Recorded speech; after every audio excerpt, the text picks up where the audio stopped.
So if you see the latest syllabus of teaching aptitude, there are six topics. Okay, teaching aptitude में 6 topics है. Attitude towards education. ठीक है, topic का मतलब मैं आपको समझाता हूँ कि आपको एक्चुअली कि क्या कैसे क्वेश्चंस को अप्रोच करना है, पहले समझना कैसे है. ठीक है, पहले आपको स्टडी मटेरियल को कैसे कैसे पढ़ना है, जो ऑलरेडी एक बार पढ़ चुके हो उनको कैसे रिवाइज करना है, और जो न्यूली ज्वाइंड एस्पिरेंट्स हो उनको कैसे अप्रोच करना है, both I will tell here. ठीक है, तो जो पढ़ चुके हैं उनके लिए रिवीजन होगा, और जो न्यू पढ़ रहे हैं उनके लिए जो स्टार्टिंग से आपको पढ़ना है वो समझना है आपको. Attitude towards education. ठीक है, पहला टॉपिक है ये. एटीट्यूड टुवर्ड्स एजुकेशन मतलब एज ए टीचर. ठीक है, आप वो देखो, in this exam, in this particular exam, RIC exam, they are testing your teaching instincts. ठीक है, आप एक टीचर की तरह कैसे सोचते हो वो टेस्ट किया जाता है. इन the teaching aptitude exam paper particular जो 30 क्वेश्चन होते हैं RIC के एग्जाम में, उसमें वो आपका ये टेस्ट करते हैं कि how you are thinking like a teacher. different questions will be there. Okay, various types of questions will be there. Situation based question, like if the teacher is not able to answer the question raised by the student, then what he should do, he or she should do. इस तरह के question, आपको कोई question पूछता है कोई बच्चा, आप उसका आंसर नहीं दे पाते हो क्लास में, तो क्या करोगे. इस तरह से बहुत सारे वेरियस जो है आपका क्वेश्चंस रहते हैं, डिफरेंट डिफरेंट आपके सिचुएशन बेस्ड क्वेश्चन रहते हैं. तो उन क्वेश्चंस को हमको कैसे सॉल्व करना है. जो लोग ऑलरेडी पढ़ चुके हो, ठीक है, टीचिंग एप्टीट्यूड को स्टडी मटेरियल से भी थोड़ा बहुत आपने थ्योरी सब कुछ समझ लिया है, अब आपका टाइम है क्वेश्चंस को अप्रोच करने के लिए. ठीक है, तो और जो न्यूली ज्वाइन एस्पिरेंट है, उस पढ़ते टाइम भी ये चीज को हमारे दिमाग में याद रखना है हमेशा. ठीक है, always keep these things in your mind while reading teaching aptitude. आपको इस एग्जाम में एज ए टीचर सोचना है. ठीक है, the question will be like this कि आप as a teacher different situation को कैसे सॉल्व करोगे. ठीक है, वो आपको अपने दिमाग में रखना है. Okay, you have to keep in mind that how you will react as a teacher in the school. Okay, so you are a student of class 12th or graduation for example, but you have to think like a teacher. That is they're expecting from you. वो चीज आपसे वो expect कर रहे हैं कि आप एक टीचर की तरह सोचो, ताकि आप जो बीएड कोर्स में एनरोल होगे, आगे जाके टीचर बनोगे, तो यही चीज रिफ्लेक्ट होगा. क्योंकि सीट बहुत कम होते हैं, तो जिनके अंदर जितना अच्छा टीचिंग इंस्टिंक्ट होता है और टीचिंग एप्टीट्यूड होता है, उन्हीं को वो सिलेक्ट करते हैं. ठीक है, और ये चीज टाई के केसेस में भी होता है. जब RIC के एग्जाम में टाई होता है, उसके केस में भी सिर्फ टीचिंग एप्टीट्यूड के जो मार्क्स है उसको देखा जाता है, बाकी को नहीं देखा जाता. ठीक है, टीचिंग एप्टीट्यूड का मार्क्स जिसके ज़्यादा होता है उसको प्रेफर किया जाता है. तो ये चीज़ होता है, तो अच्छे से ध्यान रखना है. तो हमको पढ़ते टाइम इस सब चीज़ को ध्यान रखना है. एटीट्यूड टुवर्ड एजुकेशन मतलब एजुकेशन सिस्टम के ऊपर. ठीक है, जो एजुकेशन सिस्टम है या बच्चों का एजुकेशन है, स्कूल में जो आप जाके पढ़ाते हो, उसके ऊपर आपका कैसा एटीट्यूड है. ठीक है, उसके ऊपर आप कैसे रिएक्ट करते हो. एटीट्यूड मतलब reacting to a particular stimulus. एक पर्टिकुलर जो स्टिमुलस है, मतलब आपके सराउंडिंग में जो चीजें चल रही हैं, उसके ऊपर आप अपना रिएक्शन कैसे दे रहे हो, वो आपका एटीट्यूड है. तो एटीट्यूड टुवर्ड एजुकेशन हो गया. फिर एटीट्यूड टुवर्ड चिल्ड्रन, अपने चिल्ड्रन स्टूडेंट्स के प्रति आपका कैसा एटीट्यूड है, वो एटीट्यूड टुवर्ड चिल्ड्रन हो गया. Attitude toward teaching profession, teaching profession के प्रति आपका कैसा एटीट्यूड है, वो आपका टेस्ट करते हैं इस एग्जाम में. फिर देखो यहाँ पे RIC के एग्जाम में एक बहुत ही सिंपल चीज ये है और बहुत ही इंपॉर्टेंट चीज ये है कि वो बहुत ज्यादा इधर उधर से क्वेश्चन नहीं पूछते हैं. वो जो कोर पार्ट है, एक एज ए टीचर आपको कोर जो चीज समझना है, that things are those things are being asked in this exam. तो एज ए टीचर जो मेन चीज, जो मेन कंसेप्ट आपको समझने हैं और जो मेन चीज आपको स्कूल में अप्लाई करने आगे जाके, वही पूछा जाता है और कुछ दूसरा चीज नहीं पूछा जाता. ठीक है, तो ये एक चीज होता है RIC का खासियत, वो डायरेक्टली आपका नॉलेज टेस्ट करते हैं. Okay, so this is what first topic. Second topic, teaching interest. As a teacher आपके अंदर पढ़ाने के लिए कितना इंटरेस्ट है, that will be tested. Clear. Then leadership qualities and group management. Okay, leadership qualities, how leaders are there in the school, means school leader जो होते हैं या फिर टीचर लीडर्स होते हैं, how the qualities will be there, what are the different criteria or characteristics of a teacher leader, that will be asked. कि आप as a teacher leader आप कैसे रिएक्ट करोगे, कैसे बिहेवियर करोगे, कैसे सिचुएशन को सॉल्व करोगे, that will be asked. Then as a group manager और as a leader in inside the classroom, आप जो है कैसे ग्रुप का मैनेज करोगे, आपके क्लासरूम के अंदर कैसे मैनेज करोगे, वो सब classroom management strategy will be asked, ठीक है। Then emotional and social adjustment, how you will adjust yourself in the society, in the classroom, in the school, emotionally and socially, that will be asked. Then your interpersonal and intrapersonal skill, interpersonal means person to person skill, आप जो है कैसे student के साथ मतलब बातचीत करते हो, कैसे उनके पेरेंट्स के साथ, कैसे जो अदर फैकल्टीज के साथ और डिफरेंट मेंबर ऑफ सोसाइटी के साथ आप कैसे इंटरेक्शन करते हो, that is your interpersonal relationship. Intrapersonal means to teach you how I will use my different skills, और आप जब बच्चे को पढ़ाओगे आप अपना स्किल्स को किस तरह से यूज करोगे, किस तरह से क्वेश्चन पूछोगे, how you will introduce the topic, how you will use the skill of reinforcement, आप उनको रीइंफोर्समेंट करने के लिए किस तरह से टॉपिक जो है स्किल यूज करोगे, ठीक है, किस तरह का क्वेश्चंस उनको पूछोगे, डिस्कशन कैसे करोगे, ऐसे बहुत सारा चीज रहता है। और एट लास्ट वो कुछ जीके भी पूछते हैं आपसे, जनरल नॉलेज जो है कि general awareness of contemporary issue pertaining to school education. तो ये थोड़ा आपको रट्टा मारने वाला चीज है, क्योंकि कब क्या हुआ वो थोड़ा आपको समझना पड़ेगा, समझना नहीं मतलब रटना पड़ेगा, याद रखना पड़ेगा। बट बाकी 5 topics are the core part of teaching aptitude that a teacher needs to know, that a teacher needs to know, okay, या फिर एक student needs to know to become a teacher. एक टीचर होने के लिए आपको वो चीज समझना पड़ता है, ठीक है। तो क्वेश्चंस आपको किस तरह से आते हैं, as you know 30 questions are there in this exam, 30 questions are there in this exam, each question 2 marks, so 60 marks will be there, minus marking is there, and the most important thing in this particular paper is that कि you may find all the 4 options similar, ठीक है, आपको चारों के चारों option जो है similar लगेंगे, ठीक है। तो उस केस में आपको the most appropriate option you have to choose, you have to choose the most preferred और मोस्ट अप्रोप्रिएट ऑप्शंस, ठीक है। कुछ क्वेश्चंस अगर हम करके देखेंगे तो आपको पहले टीचिंग एप्टीट्यूड का जो है क्वेश्चंस जो है किस तरह से आते हैं वो समझ में आ जाएगा। चलो हम कुछ क्वेश्चंस करते हैं, ठीक है। पहला क्वेश्चन देखो, आपके स्टडी मटेरियल में जो दिया गया है क्वेश्चन बुकलेट, उसमें पहला जो सेट है उसका पहला क्वेश्चन देखो, ठीक है। सॉल्व, आप लोग उसको सॉल्व करने की कोशिश करो, ठीक है।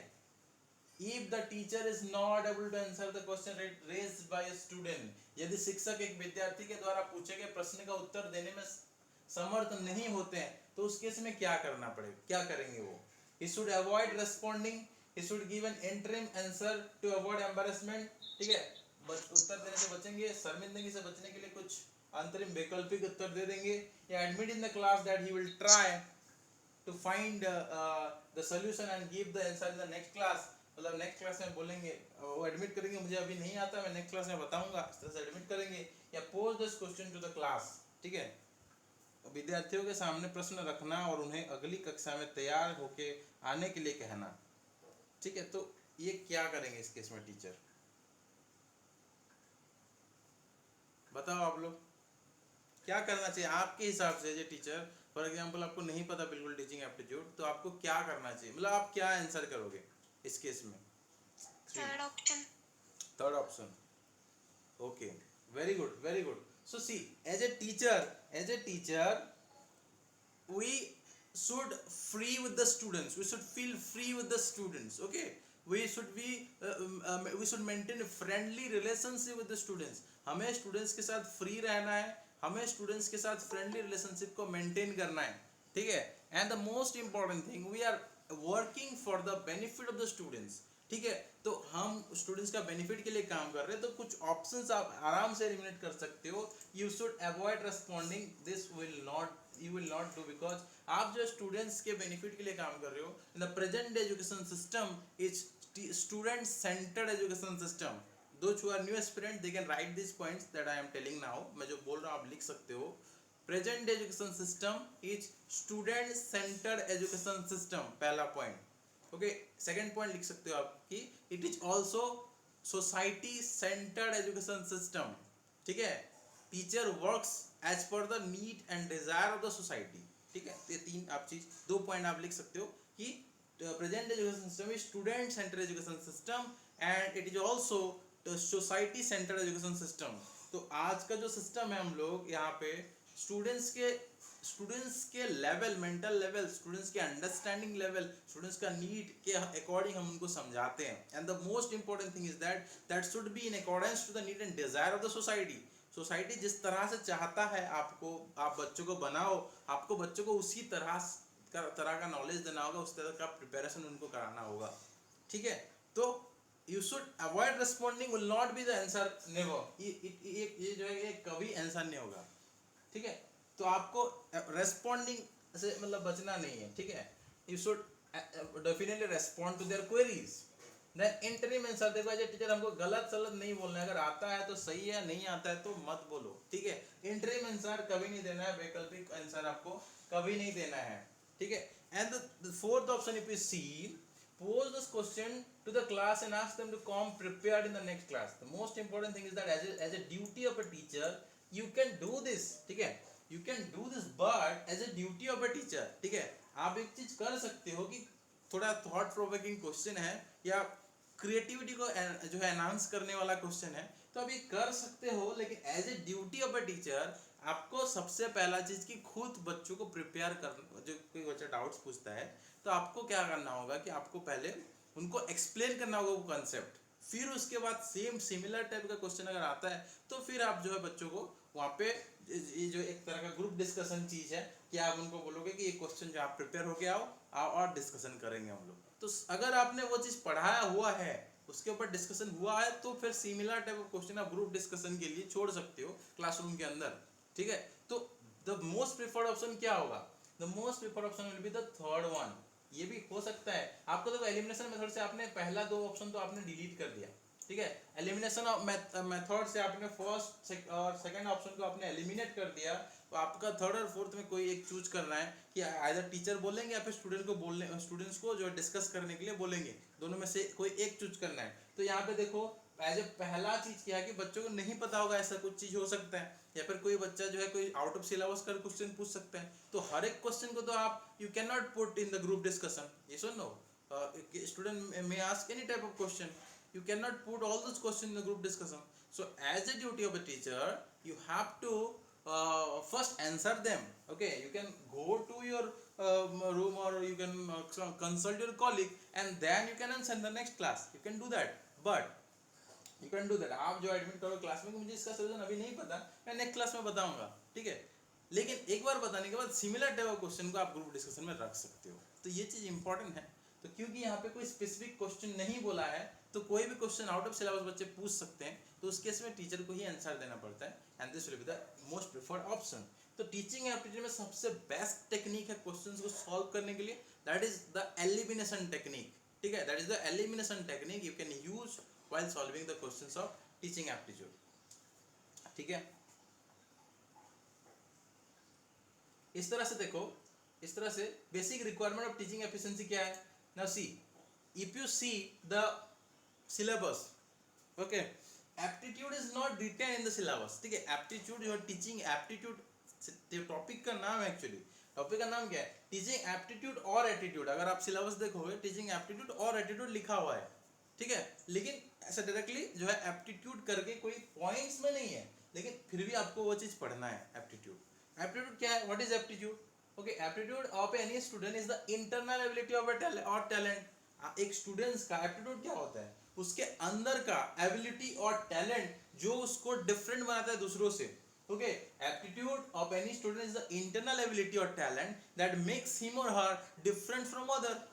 दूसरों से डिफरेंट बनाता है. एंड ये सिंपली कल्टीवेट नहीं कर सकते. We need to practise a lot. We cannot simply cultivate this aptitude. We have to practice a lot. It totally depends on practice. ठीक है, and इसके लिए हमको interest, most important thing to do practice. You should be interested in the topic. तो आपके अंदर उस particular topic के ऊपर interest होना चाहिए. If you are interested to solve questions, then you will definitely solve the questions. ठीक है, तो वो चीज होता है. आपको जैसे कुछ बच्चे मुझे मैसेज करते हैं कि sir I want to solve extra questions. उनके अंदर इंटरेस्ट एनोरमस है, इसलिए वो एक्स्ट्रा क्वेश्चन सॉल्व करके अपने लेवल को टेस्ट करने का कोशिश करते हैं. ठीक है, वो चीज है. तो interest is the most important thing. Teaching aptitude जो है अगर बात करेंगे तो हमने एप्टीट्यूड को समझा कि इंटरनल एबिलिटी और टैलेंट है जो आपको दूसरों से अलग बनाता है. It makes you different from other. Okay, and you and it needs practice to cultivate aptitude. You need practice and you should be interested in the topic. So you understood what is aptitude. Teaching aptitude क्या होगा? Teaching aptitude means the aptitude of a teacher will be teaching aptitude. Teaching aptitude is totally depends on individual interest toward teaching. आपका interest teaching को लेके कितना ज्यादा है, that is being tested, that they want to know from you. ठीक है, कि आपका इंटरेस्ट कितना है टीचिंग के फील्ड में. वो एमसीक्यू जब आप सॉल्व करोगे तभी पता चल जाएगा. जैसे पहला क्वेश्चन आपने सॉल्व किया तो आप सब लोगों ने सही आंसर बोला, तो इसका मतलब कि आपका एप्टीट्यूड सही है, सही डायरेक्शन में है. यस और no, that they want to test you. Okay, so it totally depends on individual interest toward teaching, कि आपका इंडिविजुअल कितना इंटरेस्ट है टीचिंग में. और देखो, एक अच्छा टीचर बनने के लिए, एक अच्छा टीचिंग एप्टीट्यूड आपके अंदर अगर मतलब चाहते होने के लिए, तो कुछ चीज आपको चाहिए. ठीक है, इनडायरेक्टली अगर ऐसा बोलोगे कि अच्छा टीचर बनना है तो अच्छा टीचिंग एप्टीट्यूड होना चाहिए. और उसके पीछे और क्या क्या होना चाहिए? आपके पास combination of behavioural characteristics as well as cultural characteristics होना चाहिए. आपका बिहेवियर प्रॉपर होना चाहिए, आपका कल्चरल कैरेक्टरिस्टिक्स प्रॉपर होना चाहिए. ठीक है, क्योंकि एटीट्यूड भी एक चीज है. ठीक है, और बिहेवियर ही आपका एटीट्यूड की वजह से होता है. ठीक है, तो प्रॉपर आपका बिहेवियरल कैरेक्टरिस्टिक्स भी होना चाहिए and as well as cultural characteristics should be there. And if you want to become a person with real teaching aptitude, then you must be curious. आपको नया नया चीज जानने के लिए क्यूरियोसिटी आपके अंदर होना चाहिए एज ए टीचर. तभी आप बच्चों को भी सेम लेवल पे क्यूरियस, उनके अंदर क्यूरियोसिटी जो जनरेट कर पाओगे. The students needs to become curious for the active knowledge construction process. ये जो मैंने अभी आपको बोला, ये चीज आप लिख सकते हो, जो आप न्यू एस्पिरेंट हो, सब लोग लिख सकते हो. The students need to be curious to become active knowledge constructor.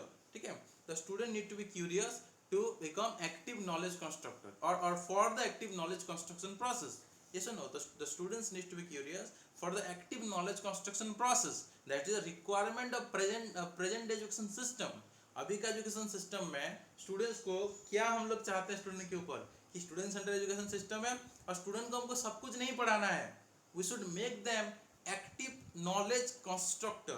ठीक है, एक्टिव नॉलेज कंस्ट्रक्शन प्रोसेस में हमको हेल्प करना होता है. As a teacher it is a duty to facilitate them. You need not to teach all things to them. You just need to facilitate them to learn the things of their own. अपने खुद के दम पे वो कुछ चीजें सीख पाए, इस लेवल पे लेके जाना प्रेजेंट एजुकेशन सिस्टम का मेन ऑब्जेक्टिव होता है. Active knowledge construction process.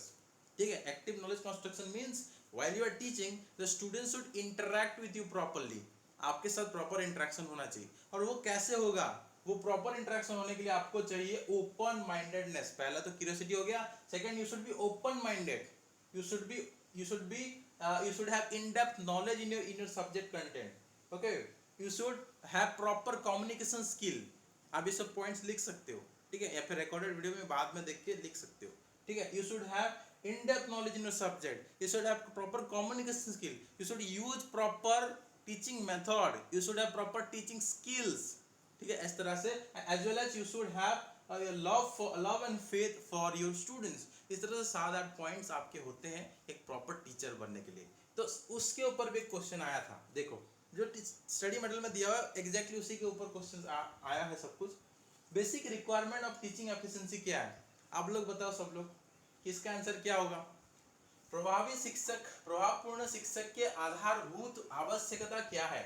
Okay, basic requirement of teaching efficiency is mastery on teaching, mastery over the use of different technique of teaching, mastery over appropriate use of media technology in teaching, या all of the above. What will be the answer? All of the above. हाँ, सब लोग बताओ. All of the above. Yes, very good, very good. All of the above will be answer. I just told you कि teaching skill में mastery होना चाहिए, teaching technique में mastery होना चाहिए, appropriate use of media and technology होना चाहिए. ठीक है, आप जो है टेक्नोलॉजी का प्रॉपर यूज करोगे, प्रॉपर स्किल आपके अंदर होगा, प्रॉपर टीचिंग स्किल होगा, प्रॉपर कम्युनिकेशन होगा, in depth knowledge in subject होगा, क्यूरियस होगे, ओपन माइंडेडनेस होगा, और आप love and faith for students होगा, तो आप इफेक्टिव टीचर बन सकते हो. ठीक है, हाँ. तो नेक्स्ट चीज देखो, नेक्स्ट क्वेश्चन देखो कि कि ये जो क्वेश्चन है तो ये मैं आपको पढ़ाऊंगा, अभी तक मैंने पढ़ाया नहीं आपको। I will teach this question, then we will discuss. Next question देखो, ये क्वेश्चन एक सिचुएशन बेस्ड क्वेश्चन है। एक सिचुएशन बेस्ड क्वेश्चन है, आपको इस तरह का क्वेश्चन ही पूछा जाता है, आपको इस तरह का क्वेश्चन पूछा जाता है, ठीक है। तो उस केस में आप कैसे सॉल्व करोगे? A student in class 8 is experiencing severe episodes of depression with the past years, and as the students approach the transition in puberty, it must be most important for student too।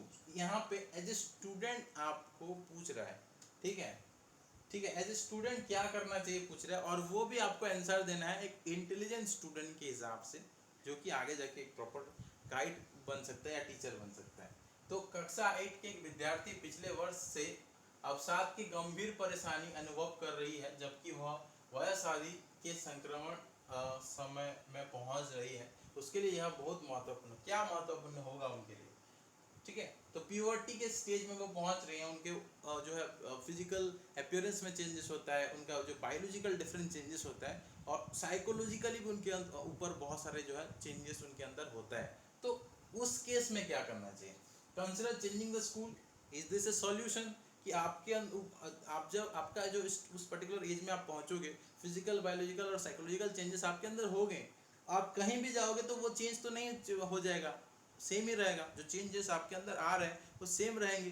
तो जो first option है कि consider changing the school will not B a solution, ठीक है। फिर develop friendship with peer who have same problem.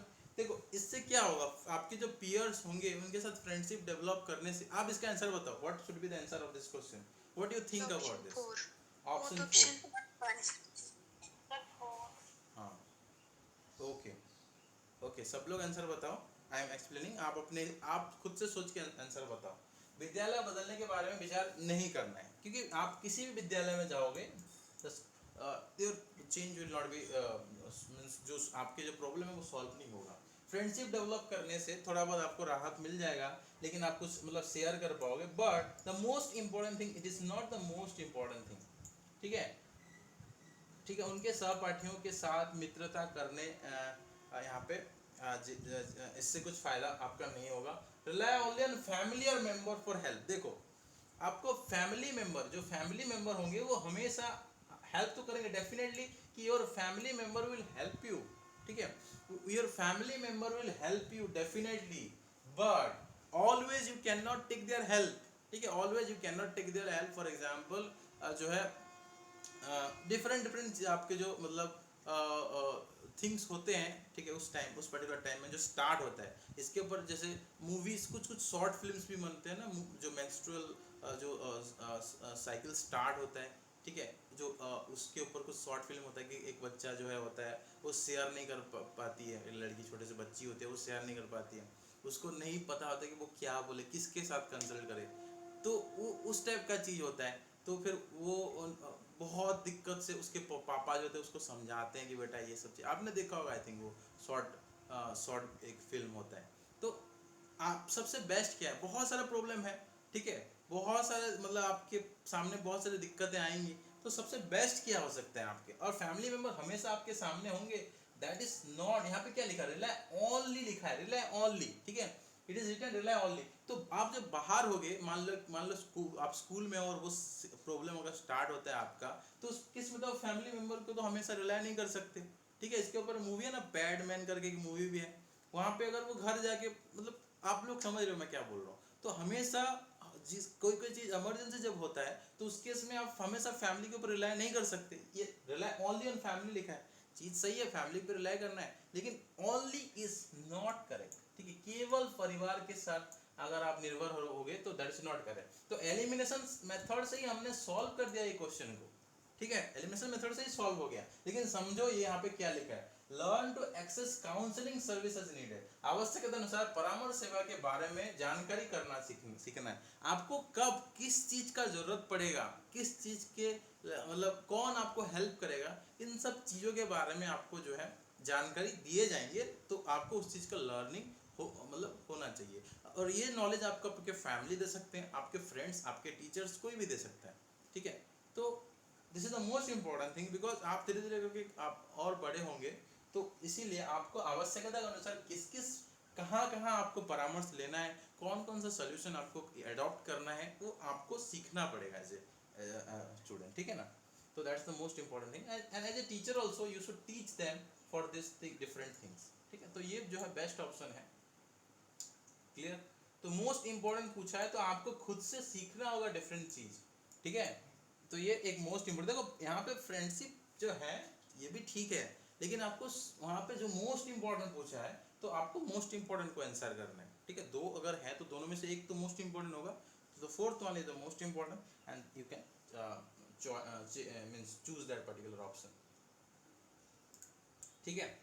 इस तरह से यहाँ पे हमारा जो एप्टीट्यूड वाला सेक्शन यहाँ पे हो गया। अब देखो टीचिंग क्या होता है, टीचिंग यहाँ पे जो होता है आपका कि बैकबोन ऑफ एवरी सोसाइटी है, बहुत vital role, it play vital role in nurturing the mind of young child के माइंड को नर्चर करने के लिए टीचिंग हमको हेल्प करता है। Then the best teacher always gives the best knowledge that they have. अपने अंदर मैं क्या करूँगा, अगर मुझे बेस्ट टीचर बनना है तो मेरे अंदर जितने भी बेस्ट नॉलेज है जो मैंने सीखा हुआ अपने मेहनत करके, वो आपको मैं शेयर करूँगा। And as a teacher you also do the same thing, whatever you have learned from your teachers or from your own hard work you will definitely share to your students। जब आप teacher बन जाओगे आप भी share करोगे अपना knowledge को। तो बेस्ट चीज ये होता है कि बेस्ट टीचर जो होते हैं अपने बेस्ट नॉलेज एंड स्किल्स को वेरी इफेक्टिव वे में यंग माइंड्स में डालते हैं, ठीक है, यंग स्टूडेंट्स के अंदर वो चीज ट्रांसमिट करते हैं।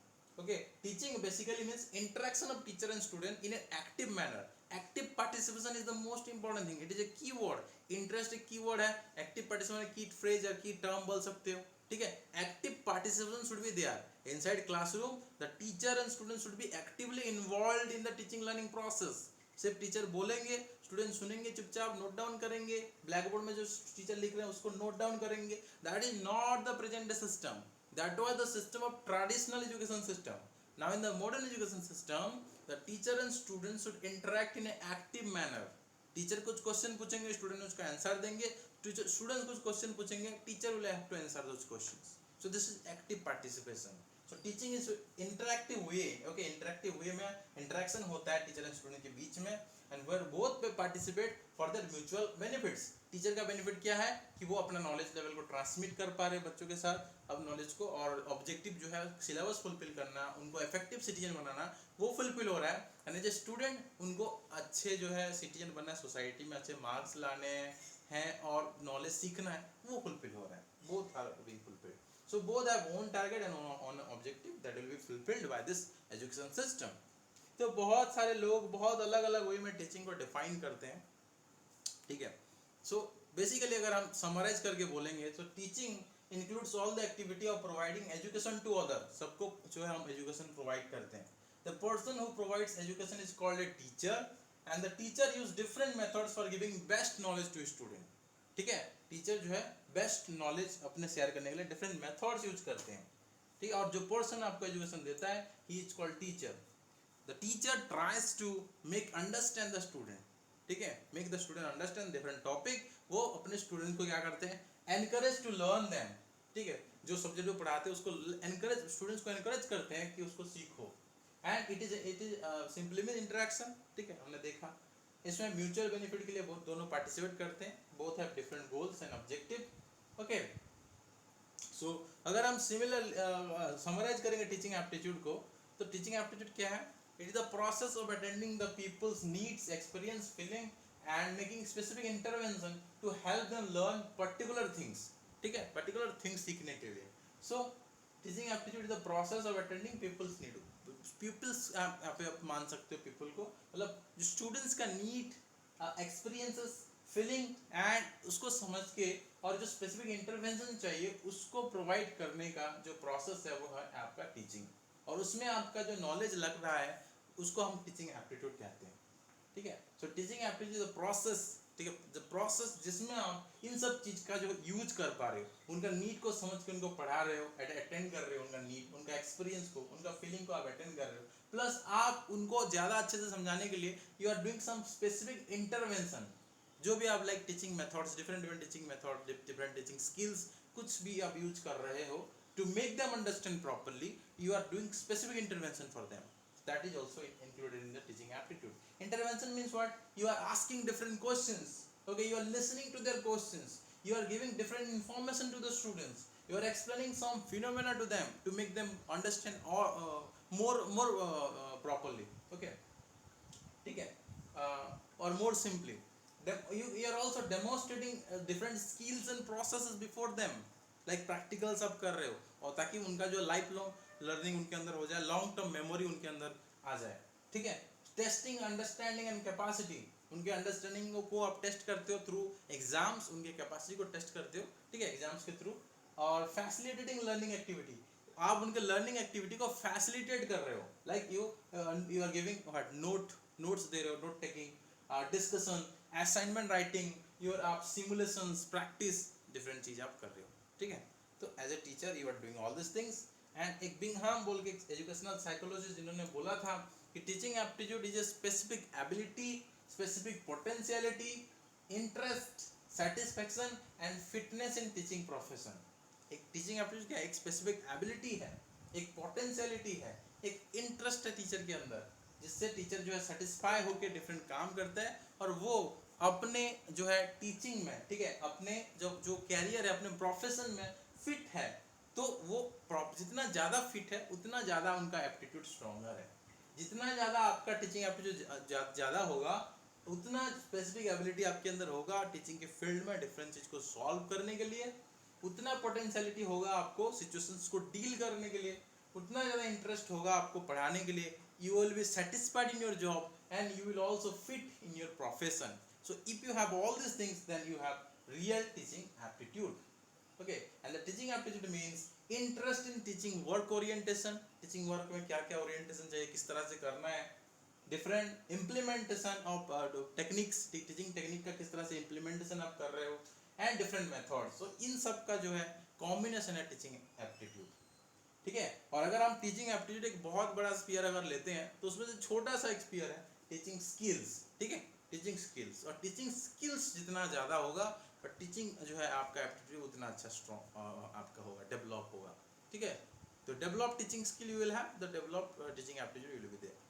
आपके पास उतना अच्छा टीचिंग एप्टीट्यूड होगा. ठीक है, तो स्किल के ऊपर डायरेक्टली प्रोपोर्शनल है टीचिंग एप्टीट्यूड. ठीक है, इस तरह से. तो अगर यहाँ पे देखो, अगर हम एक चीज देखेंगे, नेक्स्ट क्वेश्चन देखो, तो हमने अभी देखा कुछ चीज कि एक टीचर को क्या करना चाहिए, बेस्ट टीचिंग एप्टीट्यूड क्या है. ठीक है, वो देखा, रियल टीचिंग एप्टीट्यूड क्या है वो देखा. अब एक और चीज बताया तो फिर हम लोग देखेंगे कि नेक्स्ट क्वेश्चन. ठीक है, main character of teaching is to provide guidance and training. Main character क्या है टीचिंग का? गाइडेंस एंड ट्रेनिंग प्रोवाइड करना. टीचिंग जो है इंटरेक्शन है टीचर एंड स्टूडेंट के बीच में, एक्टिव पार्टिसिपेशन करते हैं. ठीक है, then teaching is also art of giving knowledge. आप कितने अच्छे से समझा रहे हो, दैट इज योर आर्ट. ठीक है, आप teaching is also a science because you are explaining different phenomena, different facts to them, that's why teaching is a science also. ठीक है, then teaching is a continuing process, life long process, life long learning होता है teaching में. ठीक है, a teacher can teach effectively if he has full confidence on the subject. अगर किसी का अपने सब्जेक्ट में फुल कॉन्फिडेंस नहीं होगा then he can not teach. Teacher encourage students to learn more and more. Teaching process में teacher बच्चों को ज़्यादा से ज़्यादा सीखने के लिए एनकरेज करते हैं. Teaching is a formal as well as informal process. ये फॉर्मल इनफॉर्मल क्या है, I will explain you. Okay, formal मतलब क्या होता है कि एक पर्टिकुलर स्कूल के अंदर या फिर एक प्रेस्क्राइब्ड जो है एक जगह के अंदर आप पढ़ते हो, जिसके बाद आपको एक प्रॉपर जो है आपको आपका सर्टिफिकेट मिलता है, आपको आपका मार्क लिस्ट मिलता है. तो जहाँ पढ़ने के बाद आपको एक सर्टिफिकेट मिलता है, that is your formal education system. और जो बाहर आप नॉलेज सीखते हो, ठीक है, that is informal education system. Like आपने बाहर जाते हुए कोई एडवर्टाइजमेंट देखा, कोई दो लोग बात कर रहे हैं सुना, that will B informal education. उससे आपको नॉलेज मिल गया. और एक और होता है non formal education system. Non formal में मैं आपको जो पढ़ा रहा हूँ that is for what. Formal में जो ऑब्जेक्टिव है कि आप आगे जाके सक्सेसफुल इंसान बनोगे, मेरा भी वही ऑब्जेक्टिव है कि मैं चाहता हूँ कि आप आगे जाके सक्सेसफुल बनो. लेकिन वहाँ आपको सर्टिफिकेट मिलता है और मैं यहाँ पे आपको उस लेवल पे पहुँचने के लिए गाइड करता हूँ. तो अगर क्वेश्चन पूछा जाएगा कि जो कोचिंग इंस्टीट्यूट होता है, जो ट्यूशन्स होता है, क्या वो फॉर्मल है या इनफॉर्मल या नॉन फॉर्मल है, तो आंसर लिखना नॉन फॉर्मल. उसके बाद फैमिली में जो आपको कुछ अगर चीज़ सोच समझ के आपको बताते हैं, वो चाहते हैं कि आपका डेवलपमेंट हो, तो वो भी नॉन फॉर्मल होता है. नॉन फॉर्मल और फॉर्मल में डिफरेंस ये है कि वहाँ यहाँ दोनों में जो ऑब्जेक्टिव सेम होते हैं, ठीक है, बट जो इसमें आपको सर्टिफिकेट मिलता है और इसमें आपको जो है सर्टिफिकेट नहीं मिलता है। इसमें बस आपका जो है वेल विशर्स जो है आपको हेल्प करते हैं, और उसमें जो है वेल विशर भी हैं, और उसमें आपको एक एट लास्ट वो आपका जो एक प्रेस्क्राइब्ड करिकुलम, प्रेस्क्राइब्ड सिलेबस 2 साल का 4 साल का जो भी कोर्स है आपको टाइमली कंप्लीट करना है। यहाँ पे मैं आपको 2 साल 3 साल भी पढ़ा सकता हूँ, कोई दिक्कत नहीं है, लेकिन वहाँ पे आपको टाइमली कंप्लीट करना होता है। तो फॉर्मल में प्रेस्क्राइब्ड सिलेबस, प्रेस्क्राइब्ड करिकुलम होता है, नॉन फॉर्मल में प्रेस्क्राइब्ड सिलेबस, प्रेस्क्राइब्ड करिकुलम नहीं होता, लेकिन दोनों का ऑब्जेक्टिव सेम रहता है। और इनफॉर्मल जो हो गया वो बाहर कहीं भी आपको कुछ भी मिल जाता है नॉलेज, वो इनफॉर्मल हो जाता है, ठीक है। उसके बाद teaching is a communication of information on to students, information to the students, and here teacher impart information in interesting way to the students, ठीक है। तो that's why teaching is a art also, okay. And जितना अच्छे से आप समझाओगे the students will easily understand the information, and teaching is also a tool to help the students to adjust themselves in the society. Students को help करता है कि वो एडजस्ट, मैंने बोला था ना कि our objective is to make the students effective citizen, एक प्रॉपर इफेक्टिव सिटीजन बनाना हमारा ऑब्जेक्टिव है। तो और स्टूडेंट के साइड में भी देखोगे तो उसको भी अपने सोसाइटी में एक अच्छा इंसान बनना है, एडजस्ट होना है अपने आप को, एडजस्ट करना है अपने आप को सोसाइटी में। So that's why teaching help for this. Teaching is a tool to help the students to adjust themselves in the society and its environment. उसके सोसाइटी का एनवायरनमेंट में अपने आप को एडजस्ट करने के लिए टीचिंग उनको हेल्प करते हैं, ठीक है। तो ये चीज़ हो गया कुछ। फिर अगर हम वन वर्ड डेफिनेशन देखेंगे टीचिंग का, so it will be what, just to teaching is just to train the students such that they can stand on their own foot in the modern society। आगे जाके आप जो है एक independent citizen बन पाओगे। आप ओन फुट में खड़ा होने का मतलब क्या होता है, you will earn for yourself, you will not be dependent on your family members, your parents, you will earn for yourself, you will stand on your own, or stand on your own foot, मतलब you will earn something, and you will, not only you will maintain yourself but also you will maintain your family, ठीक है। That's the thing. Then in teaching 3 main aspects are there, teacher students and education. 3 main aspect होता है, एक तो teacher होता है और दूसरा स्टूडेंट, और दोनों के बीच में जो होता है वो है interaction, that is through education. तो 3 मेन एस्पेक्ट्स होते हैं, ठीक है। एज ए टीचर जो हम नेक्स्ट क्वेश्चन हम देखेंगे ये इस टॉपिक से है, ठीक है, इस टॉपिक से है। एज ए ट्रू टीचर, ठीक है, आपके अंदर क्या क्या क्वालिटी होना चाहिए।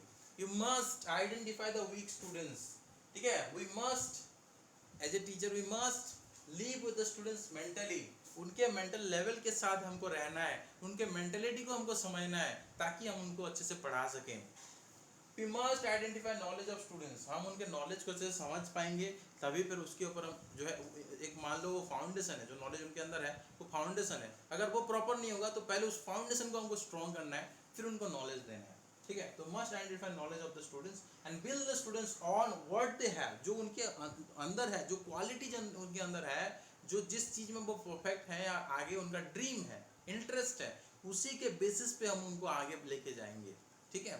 Clear? So that's why we should identify the knowledge of the students. Three Idiot movie is the best example of this. Three Idiot movie में क्या होता है कि उसको वहाँ पे क्या लास्ट में क्या समझ के आता है, तो तेरे को फुटबॉलर बनना है तो तू फुटबॉलर बन, तेरे को कैमरामैन बनना है तो तू बन, जो तेरे को चाहिए वो बन। तो यही चीज़ हमको स्कूल्स में भी अप्लाई करना है।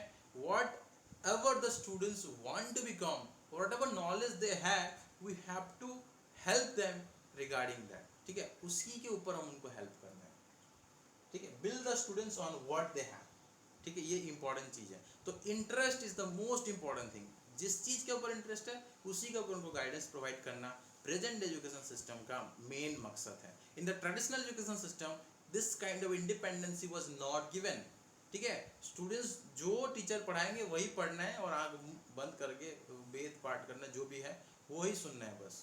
पहले ऐसा था, आज ऐसा नहीं है। आप जैसा करना चाहते हो टीचर आपको उसी तरह से गाइड करेंगे। Teacher must give his own shoulders to students, इसका कहने का मतलब कि एक फ्रेंडली रिलेशनशिप अपने स्टूडेंट्स के साथ मेंटेन करना है, but this should be this must be with a certain limit, ठीक है। अब अगर ओन शोल्डर टू स्टूडेंट्स का मतलब है कि वो आपके साथ ग्रो होंगे, ठीक है, for nurturing so that students can grow mentally and physically with you, आपके साथ वो जो है डिफरेंट जो है आप मतलब वो जो भी प्रॉब्लम है आपको शेयर कर पाएंगे। And you should be friendly with the, you must be friendly with the students up to a certain limit inside the classroom, ठीक है। इतना भी फ्रेंडली नहीं होना है कि मतलब आपको केयर ही ना करें, आपका कुछ वैल्यू ही ना रहे। तो friendly up to a certain limit होना है। The teacher must be humorous inside the classroom, ठीक है, आपको एक मतलब दयावान व्यक्ति की तरह रहना है, जो स्टूडेंट्स के ऊपर आपको जो है जो पनिशमेंट वगैरह नहीं करना है, सबको समझना है, आपको उनका क्वेरीज, उनका जो भी प्रॉब्लम है आपको अच्छे से समझना है। और एक अगर अच्छा टीचर हो तो understanding, love and faith for the students definitely होना चाहिए। ये तो होगा आपका जो इन डेप्थ नॉलेज होगा, अपने स्टूडेंट्स को लव करोगे, ठीक है, मतलब love and faith for the students आपका है, ठीक है, वो चीज़ होगा। फिर मतलब उनको केयर करोगे आप, ह्यूमर आपके अंदर होगा। फिर उसके बाद ये भी चीज़ हमने देखा कि बैकबोन ऑफ द सोसाइटी होते हैं टीचर को, हम लोग नेशन बिल्डर्स भी कहा जाता है। प्लीज तृप्ति,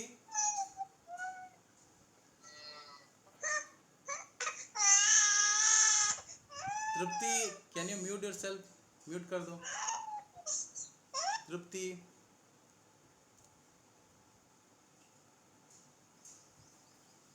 थोड़ा ध्यान दो क्लास में आप लोग, ठीक है।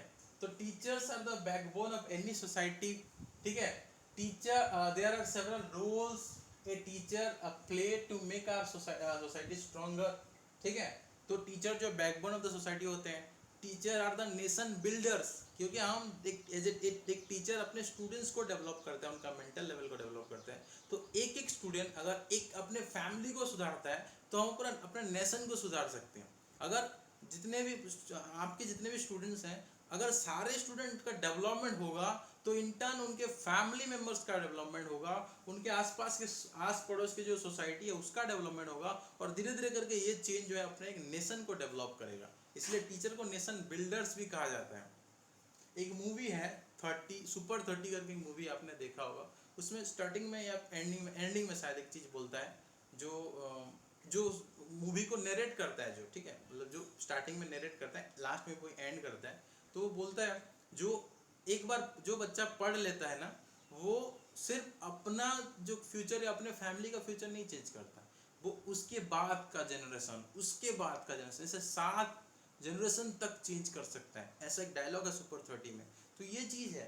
तो अगर आप जो है एक एक टीचर हो तो आप पूरा नेशन को चेंज कर सकते हो, ठीक है। तो nation builder of the society कहा जाता है, बैकबोन ऑफ एनी सोसाइटी कहा जाता है। Then there are several roles a teacher make in a society to make the society stronger. बहुत सारे रोल्स होते हैं, टीचर को रोल मॉडल माना जाता है, ठीक है, जिससे सोसाइटी को स्ट्रॉन्ग कर सके, ठीक है। The way teacher can lead students is varied from teacher to teacher. सारे टीचर का वे सेम नहीं होता, सबका अलग अलग होता है। जैसे स्टूडेंट्स के अंदर इंडिविजुअल डिफरेंसेस होता है, इसी तरह से टीचर्स के अंदर भी इंडिविजुअल डिफरेंसेस होते हैं। Teacher can play the role in variety of ways, either formally और इनफॉर्मली। टीचर अलग अलग वे में अपना जो है काम कर सकते हैं, वो भी चीज़ देखेंगे। लेकिन ये क्वेश्चन पहले सॉल्व कर लेते हैं। ये क्वेश्चन देखो, बेस्ट टीचर इज वन, ठीक है। यहाँ पे एक और क्वेश्चन हमने यहाँ पे छोड़ा है, the purpose of new education policy. ये क्या होगा, जो आपको तो ये चीज़ नहीं पढ़ाया है, ये 6th टॉपिक में है, ठीक है, ये 6th टॉपिक में है, ठीक है। तो ये छोड़ देते हैं अभी, ठीक है, इसको हम करेंगे। ये टॉपिक यहाँ पे हमने क्या क्या छोड़ा, 23rd क्वेश्चन, 25th क्वेश्चन हमने छोड़ा, फिर भी इसका आंसर आप कर सकते हो। न्यू एजुकेशन पॉलिसी का पर्पज क्या होगा, ठीक है, what is the purpose of new education policy? Option 2। Yes, improve the quality of education system, ठीक है। Option 2। Option 2, improve the quality of education system will be the purpose of new education policy, ठीक है। हमको हमेशा अपने education system को improve करना है, बट क्योंकि एजुकेशन सिस्टम का अगर इम्प्रूव होगा तो the students will be benefited, in turn the society will be benefited, in turn the nation will be benefited. That's why NEP 2020 has immense benefit for the student, has immense benefit for the students, ठीक है। वो भी बहुत सारा changes होने वाला है new education policy की वजह से। तो हमारा मेन मकसद यही होता है कि to improve the quality of education system. अब देखो हमारा टॉपिक से रिलेटेड क्वेश्चन आ गया, इसको बताओ इसका आंसर कि बेस्ट टीचर कौन है। सर्वोत्कृष्ट शिक्षक वो है जो provide information related to the subject, which friendly with the students, who inspire the students to explore their potential, who is very strict with the rules. Okay, tell everyone, tell the answer. Option 3। Option 3। Option 3, okay, सब लोग बताओ। Very easy question, I just told you this things. मैंने अभी अभी आपको ये चीज explain किया है। देखो, एज ए टीचर सिर्फ अपने सब्जेक्ट के ऊपर जानकारी देने से, okay, that is not the best one. मैं अगर आऊँगा यहाँ पे और जो यहाँ पे स्टडी मटेरियल में लिखा है वही चीज़ बता दूंगा, then that will not be proper thing, ठीक है, वो इफेक्टिव नहीं होगा। तो best teacher is one who provide information related to subject, this is not correct. Best teacher is one who is friendly with the students, it is correct, but see, you have to select the best option, ठीक है। यहाँ पे चारों अगर option देखो, मैंने ये चीज आपको बोला, इवन ऐसा भी होता है कि चारों ऑप्शन आपको सही लगेंगे, मोर देन 2 तो डेफिनेटली सही लगता है। तो उस केस में क्या करो, ये सही ऑप्शन है कि who is friendly with the students, but is this the most appropriate option, आगे देखते हैं। मैंने आपको फ्रेंडली भी बोला, मैंने अभी पढ़ाते टाइम आपको ये बोला कि you should be friendly with your students but up to a certain limit, ठीक है। तो ये चीज मैंने आपको बोला अभी, who inspired the students to explore their potential, ये भी मैंने आपको बोला। ये चीज मैंने आपको नहीं बोला who is very strict with the rules, ठीक है। इंफॉर्मेशन रिलेटेड टू सब्जेक्ट तो मैंने बोला था, लेकिन ये that is not that much important. तो हम 2 options we can eliminate easily. Now the 2 options are there, who is friendly with the students but here up to a certain limit is not there, it is not written कि up to a certain limit रहना चाहिए, लेकिन friendly अगर है इसका मतलब भी up to a certain limit आप समझ सकते हो। बट द मोस्ट इंपॉर्टेंट और the best option is that the best teacher is one who inspire the students to explore their own potential, explore their inner potential.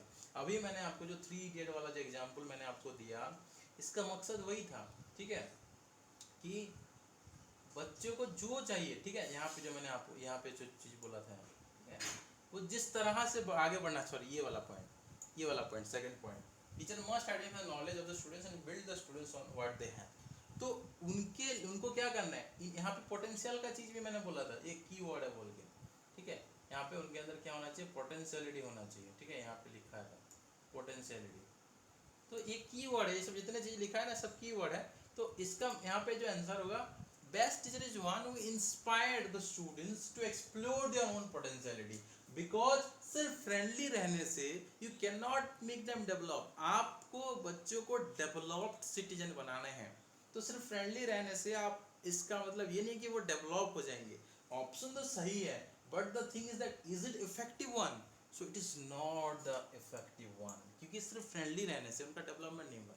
लेकिन उनका development कब होगा, if you inspire the students to explore their own potential, inner potential, then they can build themselves also in that। कोई sports में जाना है, किसी को राइटिंग करना है, ठीक है, किसी को और भी कुछ मतलब करना है, किसी को डॉक्टर बनना है, किसी को इंजीनियर बनना है, तो अगर आप उसी के अकॉर्डिंग उनको गाइड करोगे, उनको इंस्पायर करोगे, आपके अंदर के इंसान क्या चाहता है वो जगाओ अपने अंदर, तो वो बहुत ज़्यादा बेहतर होता है, क्योंकि वो एक बार वो जान लेंगे कि उनको एक्चुअली क्या चाहिए, तो वो उसी के अकॉर्डिंग जो है मेहनत करते हैं। That's why it is the best one. फिर a good teacher can bring positivity among students by, ठीक है, एक अच्छा शिक्षक जो होता है वो स्टूडेंट्स के अंदर पॉजिटिविटी कैसे ला सकते हैं। A good teacher can bring positivity among students by, एक अच्छा शिक्षक विद्यार्थियों में सकारात्मकता कैसे ला सकते हैं। ऑप्शंस देखो और बताओ। सर ऑप्शन 2, ठीक है, ऑप्शन 1, ऑप्शन 2, ओके, ऑप्शन 2, या very good. Laxmidhar, you are saying option 1, why you are saying, मैंने ऐसा कुछ बोला आपको कि प्रमोटिंग कंपटीशन है, ठीक है, आप तो पहले भी ये चीज देख चुके हो, फिर भी आप गलती कर रहे हो। कोऑपरेशन, ये कोऑपरेशन नहीं है, कंपटीशन है, प्रोमोटिंग कंपटीशन बिटवीन देम, ठीक है, प्रतिद्वंदिता को बढ़ाना है। देखो कंपटीशन बढ़ा के आप क्या हासिल कर लोगे एज ए टीचर, कुछ नहीं, बच्चों को बस उनके दिमाग, उनको आप मशीन बनाओगे as a teacher. If you promote competition among the students, honestly speaking, then you will make them machines. आप उनको क्या करोगे, पढ़ो रटो, जितना ज़्यादा रटोगे उतना अच्छा मार्क्स लाओगे, ठीक है। तो नॉलेज का इसमें एनहांसमेंट नहीं होगा। ओके लक्ष्मीधर, हाँ okay. So the second option if you see, okay, this will be the wrong option. Competition को एनकरेज करके कुछ फायदा नहीं होने वाला। हमने एक की वर्ड पढ़ा है, वो था इंटरेक्शन और एक्टिव पार्टिसिपेशन, ये चीज़ हमने पढ़ा था, ठीक है। जो हम पढ़ रहे हैं, जो स्टडी मटेरियल में आपको दिया गया है, दैट इज कम्प्लीटली एनसीईआरटी का चीज़ है ये सब चीज़, तो आप उसको रिलाई कर सकते हो, और ये लॉजिकली भी सोचते हो तो इसका आंसर आपको मिल जाएगा। Delegating work to above average students या फिर delegating work to below average students, एक तो दोनों में से एक होगा या फिर दोनों ही नहीं होगा, ठीक है, दोनों ही नहीं होगा। यहाँ पे एक कैसे हो सकता है कि अबव एवरेज, तो यहाँ पे दोनों ही ऑप्शन नहीं होगा। ना ही आप अगर अबव एवरेज को गाइड करते हो तो भी पार्शियलिटी है, बिलो एवरेज को गाइड करते हो तो भी पार्शियलिटी है, दोनों को किसी को चूज करते हो तो वो पार्शियलिटी हो जाता है, तो वो ऑटोमेटिकली एलिमिनेट हो जाता है। एलिमिनेशन मेथड में ही अगर किसी ने पढ़ा नहीं है तो भी सॉल्व कर देना चाहिए इस क्वेश्चन को, लेकिन क्योंकि आपने पढ़ा हुआ है स्टडी मटेरियल से या क्लासेस से, तो आपको इजीली इस क्वेश्चन का आंसर आ जाएगा। इस टाइप के जितने भी क्वेश्चन होंगे उसका आंसर आपको मिल जाएगा, ठीक है। Involving all the students in class work और इंटरेक्शन, सभी विद्यार्थियों को कक्षा कार्य पारस्परिक क्रिया में शामिल करना है, एक्टिव पार्टिसिपेशन में सबको इन्वॉल्व करनी है। ग्रुप डिस्कशन, इसलिए हमने ग्रुप डिस्कशन ग्रुप क्यों बनाया कि आप एक दूसरे के अंदर जो है इंटरेक्शन कर सकते हो, ठीक है, वो चीज़ है। ग्रुप हमारे इस ग्रुप में भी करते हो, लेकिन ग्रुप डिस्कशन ग्रुप में आप अच्छे से फ्रीली सारे डिस्कशन करते हो, तो बच्चों को क्या करना है, एक इंटरेक्शन करने के लिए टीचर को मोटिवेट करना चाहिए, एनकरेज करना चाहिए, ताकि वो अपने आइडियाज का शेयर कर पाए, ठीक है। तो that's why this will be the answer. Next ये क्वेश्चन हम छोड़ रहे हैं अभी, क्योंकि हम आपको ये चीज़ पढ़ाया नहीं है, तो 23 एंड 28 नंबर क्वेश्चन हमने अभी तक नहीं किया, वो बाद में हम करेंगे, ठीक है। नेक्स्ट क्वेश्चन देखो, ये वाला question, to develop self confidence among students a teacher should do what. विद्यार्थियों में जो है आपको अगर सेल्फ कॉन्फिडेंस लाना, आत्मविश्वास लाना है, तो आपको क्या करना चाहिए? ऑप्शन 4। सिमिलर क्वेश्चन है, अभी हमने ये चीज देखा था कि should encourage the students to, yes very good, to encourage the unique potential, same चीज अभी हमने डिस्कस किया था। इंग्लिश स्पीकिंग से एक बच्चे को अगर एनकरेज करते हो कि तुम इंग्लिश बोलो, बहुत अच्छे से इंग्लिश बोलो, कुछ नहीं होगा, बस बस इंग्लिश ही बोलेगा, नॉलेज उसका नहीं बढ़ेगा। You should encourage punctuality in the classroom, उसको टाइमली आ जाने के लिए बोलोगे, टाइमली तो आ जाएगा, लेकिन उसका नॉलेज लेवल डेवलपमेंट हो पाएगा इसका तो कोई गारंटी नहीं है, ठीक है। और स्टूडेंट्स टू ड्रेस वेल, अच्छा ड्रेस पहनने से भी उसके अंदर कॉन्फिडेंस बहुत ज़्यादा कुछ डेवलप खास नहीं होगा, जब तक वो अपने अंदर की चीज़, जो अपने अंदर का पोटेंशियलिटी को नहीं निखारता है, तब तक वो जो है उसके अंदर सेल्फ कॉन्फिडेंस नहीं होगा, क्योंकि उसको डाउट होगा, ठीक है। ड्रेस वेयर होने से, इंग्लिश बोलने से, या क्लास में पंक्चुअली टाइमली आने से उसको अपने ऊपर कंप्लीटली सेल्फ डिपेंड जो कॉन्फिडेंस नहीं आ जाएगा, फिर भी उसके ऊपर डाउट होगा कि इसमें मेरे को प्रॉब्लम हो सकता है, इसमें हो सकता है, मुझे क्या करना चाहिए, डाउट्स कन्फ्लिक्ट में वो रहते हैं हमेशा।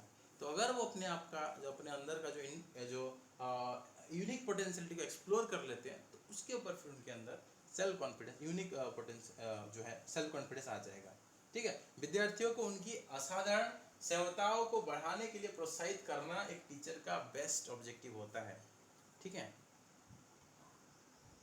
व्हिच स्टेटमेंट शुड्स द मोस्ट, ठीक है, फॉर एन इफेक्टिव टीचर। देखो इफेक्टिव टीचर के ऊपर बहुत सारे क्वेश्चंस आते हैं, जो चीज हम पढ़ रहे हैं, इसका क्या आंसर होगा बताओ?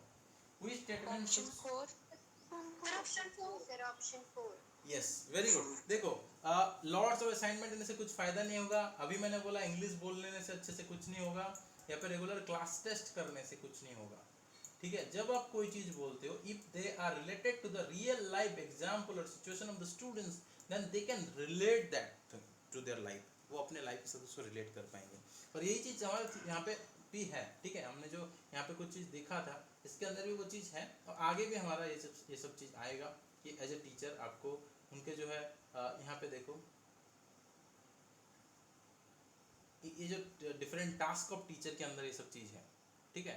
टास्क ऑफ टीचर के अंदर यहाँ पे वो सब concept, characteristics, task of teacher के अंदर ये सब चीज़ आएगा, कैरेक्टरिस्टिक ऑफ टीचर के अंदर डिफरेंट डिफरेंट क्वालिटीज, ये सब चीज़ है, ठीक है। तो जब भी आप कोई चीज़ पढ़ा रहे हो, then must relate those things to the real life example of the students, because if you relate to the real life example, then they will definitely understand that better, ठीक है, clear.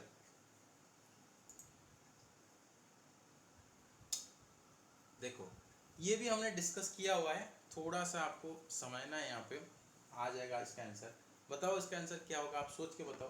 Progressive education, option 2। Option 2, okay. All of you can also type your answer, ठीक है, अपना answer type भी कर सकते हो, ठीक है, बोल भी सकते हो, no issue, you can tell also, you can tell the answer and also you can type. So very good, we have just discussed, हमने तो ये स्टेरियोटाइप लर्निंग, ट्रेडिशनल लर्निंग, ये सब डिस्कस नहीं किया। हमने एक्टिव और पैसिव के बारे में डिस्कस किया कि स्टूडेंट को पैसिव नहीं होना चाहिए, मैंने ये चीज़ आपको बोला, एंड स्टूडेंट को एक्टिव डेफिनेटली होना चाहिए, ये चीज़ मैंने आपको बोला। इसके ऊपर तो हम नॉलेज जानते नहीं है, ठीक है। तो अगर इस तरह से सॉल्व करेंगे तो एक्टिव होगा। तो progressive education should be different definitely focused on active learning, क्योंकि स्टेरियोटाइप मतलब क्या होता है कि जो चलता आ रहा है वो उसके ऊपर काम करना है, तो प्रोग्रेस कभी नहीं होगा। जो जो चीज़ रूढ़िवादी चीज़ है, ठीक है, रूढ़िवादी अधिगम जो है, मतलब जो स्टेरियोटाइप थिंग्स है, that is based on superstitions also, तो उससे डेवलपमेंट कुछ नहीं होगा। आपको scientifically rationally you should think, ठीक है, आपको जो है साइंटिफिकली और रैशनली सोचना चाहिए।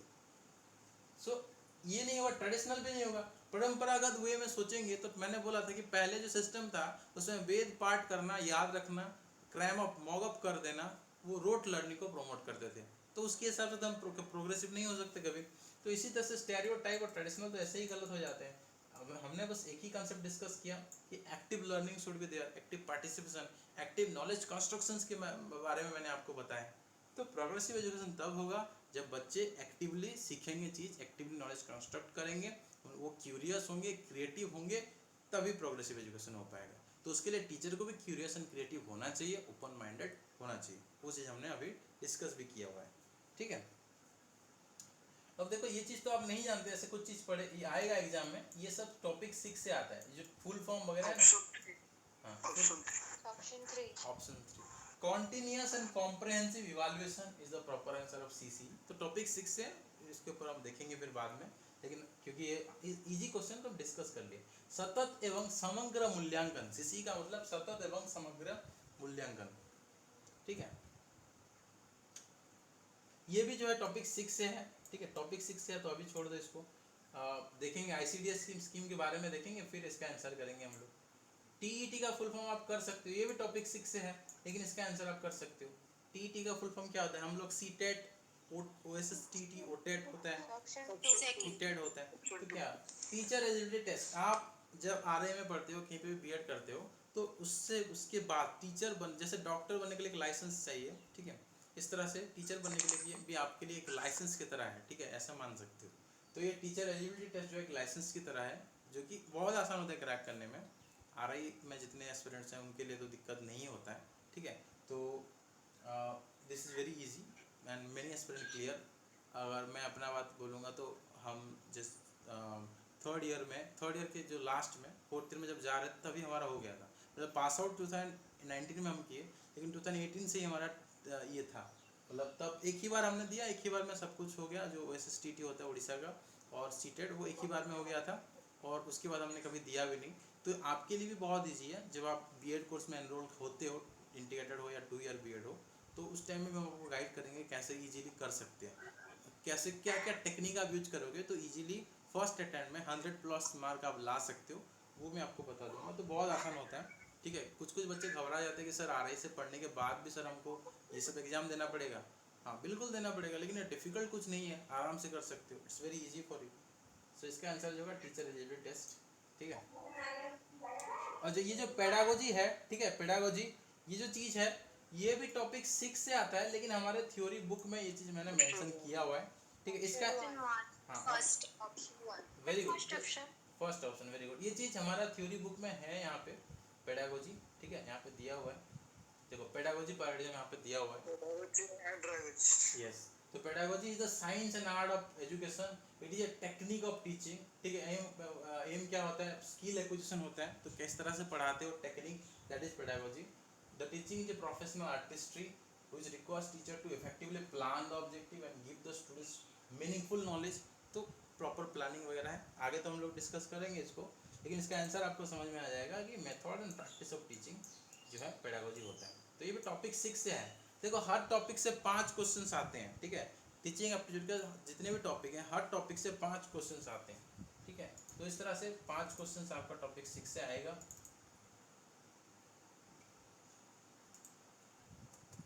ठीक है। यहाँ पे देखो हर टॉपिक 6 टॉपिक है, हर टॉपिक से 5 क्वेश्चंस आते हैं, 30 क्वेश्चंस रहते हैं ऑन एन एवरेज, इस तरह से आता है, ठीक है। तो नेक्स्ट क्वेश्चन देखो, नेक्स्ट क्वेश्चन यहाँ पे देखो, एक क्वेश्चन है यहाँ पे कि गर्ल्स को क्यों एनकरेज करना चाहिए। Girls should be encourage to have education because, ठीक है, लड़कियों को शिक्षा प्राप्त करने के लिए प्रोत्साहित क्यों करना चाहिए, because girls are generally more intelligent than boys. Option number 3. Third answer. Then option 3. Yes, very good, very good. So सामाजिक बदलाव लाने के लिए लड़कियों को शिक्षा का महत्वपूर्ण विधि है। Education of girls is an important method of bringing social changes. जो रूढ़िवादी स्टेरियोटाइपिंग थिंकिंग था, ट्रेडिशनल थिंकिंग था, उसको चेंज करने के लिए एक्चुअल में हमको प्रोग्रेसिव लर्निंग, प्रोग्रेसिव एजुकेशन या प्रोग्रेसिव सोसाइटी डेवलप करने के लिए we must educate the girls so that social changes will be there. Like for example, जैसे अभी हम कुछ देर पहले जो क्लास 8 का एक बच्चे का ये दिक्कत हो रहा है जिसके वजह से उसको जो है काउंसलिंग सर्विस का हेल्प लेना चाहिए, वो हम देख रहे थे। वो सब चीज़ एजुकेशन की वजह से ही तो पॉसिबल होगा। जो एजुकेशन मतलब उनके अंदर नहीं होता, वो जैसे फॉर एग्जांपल जो सैनिटरी पैड्स वगैरह यूज करते हैं, उनको वो चीज़ नॉलेज नहीं होता, वो मतलब हाइजीन सिस्टम नहीं होता। इसलिए स्कूल्स में जो इस मेंस्ट्रुअल हाइजीन के ऊपर नॉलेज दिया जाता है, तो वो एजुकेशन की वजह से वो सब चीज़ हो पा रहा है। तो गर्ल्स को जितने भी दिक्कत है, या फिर अगर बॉयज़ के साथ बराबर करना है सोसाइटी में, तो उसके लिए education is the most important thing. Early age में गर्ल्स का मैरिज करवा दिया जाता था पहले, अभी वो चीज़ नहीं है। सुप्रीम कोर्ट ने भी इवन 18 से लेकर 20 कर दिया, 21 कर दिया। अब 21 is the minimum age for marriage. वो सब क्यों हो रहा है? एजुकेशन की वजह से हो रहा है, क्योंकि गर्ल्स को पढ़ने के लिए मौका मिलना चाहिए। 18 ईयर तक तो उनका जस्ट ग्रेजुएशन भी खत्म नहीं होता, ठीक है, 12th खत्म होता है, 12th या ग्रेजुएशन भी मान सकते कुछ कुछ लोगों का। तो तब अगर वो मैरिज कर लेंगे तो फिर आगे का लाइफ उनका जो बेकार है वो कुछ नहीं कर पाएंगे। तो इसीलिए अब सुप्रीम कोर्ट भी अलाउ कर रहा है। तो वही चीज़ है, प्रोग्रेसिव एजुकेशन अगर हमको लाना है तो गर्ल्स को एजुकेट करना है, बिकॉज गर्ल्स जो है ट्रेडिशनली जिनको मतलब दबाया गया, मतलब उनको सप्रेस किया गया है, वही आगे जाके सोसाइटी को जो है बदल सकते हैं। तो सोशल चेंज अगर हमको लाना है तो सबको एक जैसा हमको बनाना पड़ेगा, ठीक है। Education should be equal for all and the present education system is inclusive education also. Let me tell you one concept, ये आएगा, ये क्वेश्चन में आएगा, सेकेंड पेपर का फर्स्ट क्वेश्चन में आएगा, ठीक है। इंक्लूसिव एजुकेशन मीन्स, मैं दिखा देता हूँ आपको ये चीज़। हमारा जो अभी का एजुकेशन सिस्टम है, irrespective of your caste, creed, sex, race, everything, आपको सबको सेम लेवल पे एजुकेशन देना है। वो भले ही फिजिकली हैंडीकैप हो, किसी भी प्रकार का वो हैंडीकैप हो, आपको उनको नॉलेज देना है, ठीक है। It's your responsibility. तो ये इंक्लूसिव एजुकेशन भी क्वेश्चन आया है, ठीक है। तो let me clear that thing also,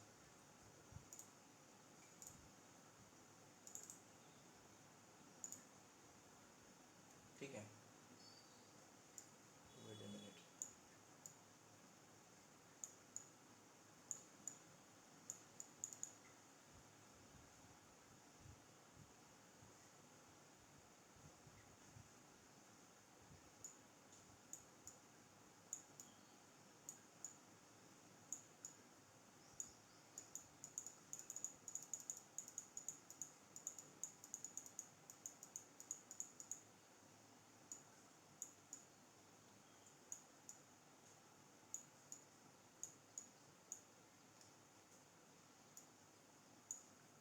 fourth paper में है ये, ठीक है। जो फोर्थ सेट है, 5 सेट आपके पास गया है, फोर्थ सेट में ये चीज़ है इंक्लूसिव एजुकेशन। तो inclusive education refers to what, इसका आंसर बताओ, फिर मैं वो एक्सप्लेन करूँगा, कंटिन्यू करूँगा। समावेशी शिक्षा क्या है? Visually impaired, physically impaired, gifted learner, for all, ठीक है, ऑल, हर टाइप का जो है डिसेबल स्टूडेंट को पढ़ाना, बॉयज गर्ल्स सबको को एजुकेशन, एक साथ पढ़ाना, डिफरेंट सबको एक साथ पढ़ाना ही इंक्लूसिव एजुकेशन होता है, सबको इंक्लूडिंग ऑल, ठीक है, irrespective of anything, because right to education is a fundamental right, ठीक है। टॉपिक 6 में जो हम देखेंगे, right to education is a fundamental right, सबको पढ़ने का अधिकार है। 6 से लेके 14 एज ग्रुप के जितने भी बच्चे हैं, सबको पढ़ने का अधिकार है, वो किसी भी टाइप का बच्चा हो, सबको पढ़ने का अधिकार है। तो इसीलिए आपको सोशल चेंजेस लाना है तो आपको गर्ल्स को भी इनकरेज करना होगा, फिजिकल हैंडीकैप को भी इनकरेज करना होगा।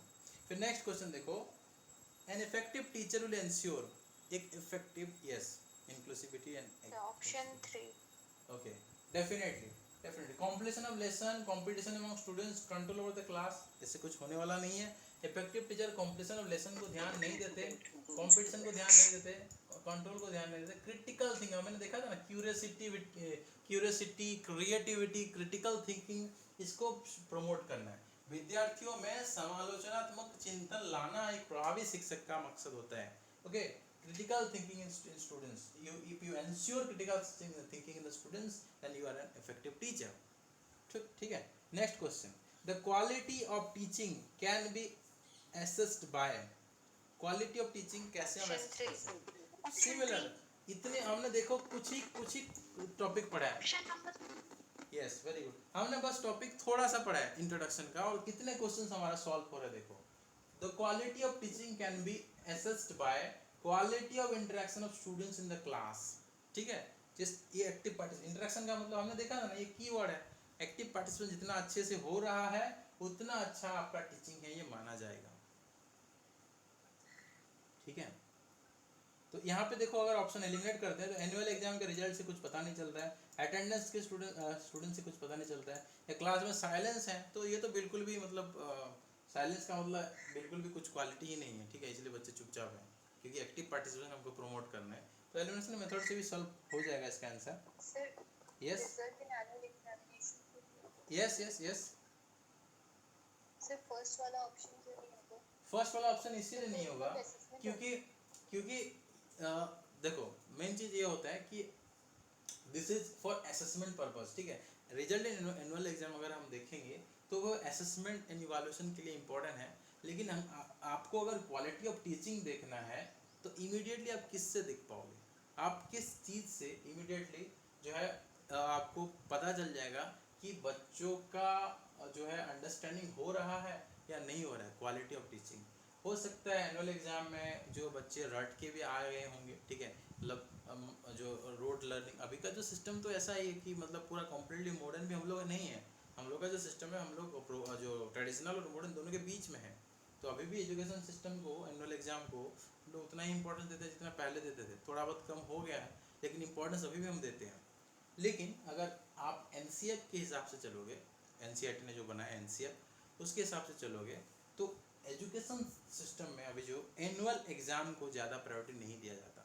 अभी का जो इम्पोर्टेंस है, अभी FA1, FA2, SA1, SA2, SA3, SA4, इस तरह से हम लोग बच्चों को कंटिन्यूस एंड कॉम्प्रिहेंसिव इवैल्यूएशन करते हैं. थोड़ा देर पहले हमने ये चीज़ पढ़ा था. CCE का फुल फॉर्म क्या है, ये सुन, हमने आज ही देखा ये चीज़.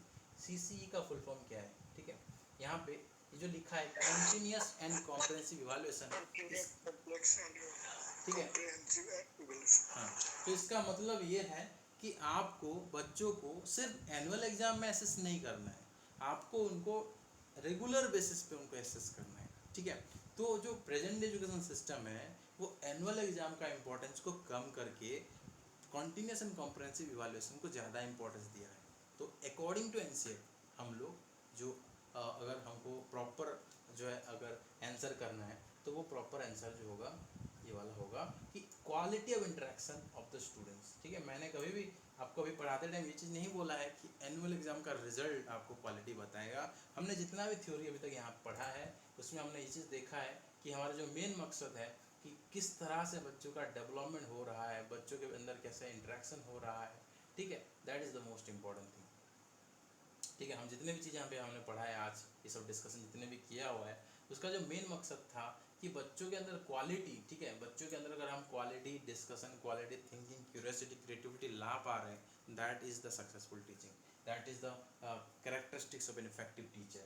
And that's why result in annual exam will not tell you about the quality of teaching. It will just tell you the performance of the students. It is not the performance of the teacher. But if the students fail, अगर students fail हो जाते हैं then it's the fault may be in the teaching of the teacher. ठीक है. Teacher for अगर question इस तरह से पूछता कि बच्चे फेल हो रहे हैं तो इसके पीछे का रीज़न कौन हो सकता है, तो वहाँ पे टीचर आंसर होता है. लेकिन इस टाइप का क्वेश्चन में quality of teaching can be assessed by अगर पूछता है तो वो क्वालिटी ऑफ इंटरेक्शन से होता है. जितना अच्छा इंटरेक्शन होगा, क्योंकि देखो अगर प्रॉपर इंटरेक्शन है तो ऑटोमेटिकली एनुअल एग्जाम या किसी भी एग्जाम का रिजल्ट ऑटोमेटिकली अच्छा होगा.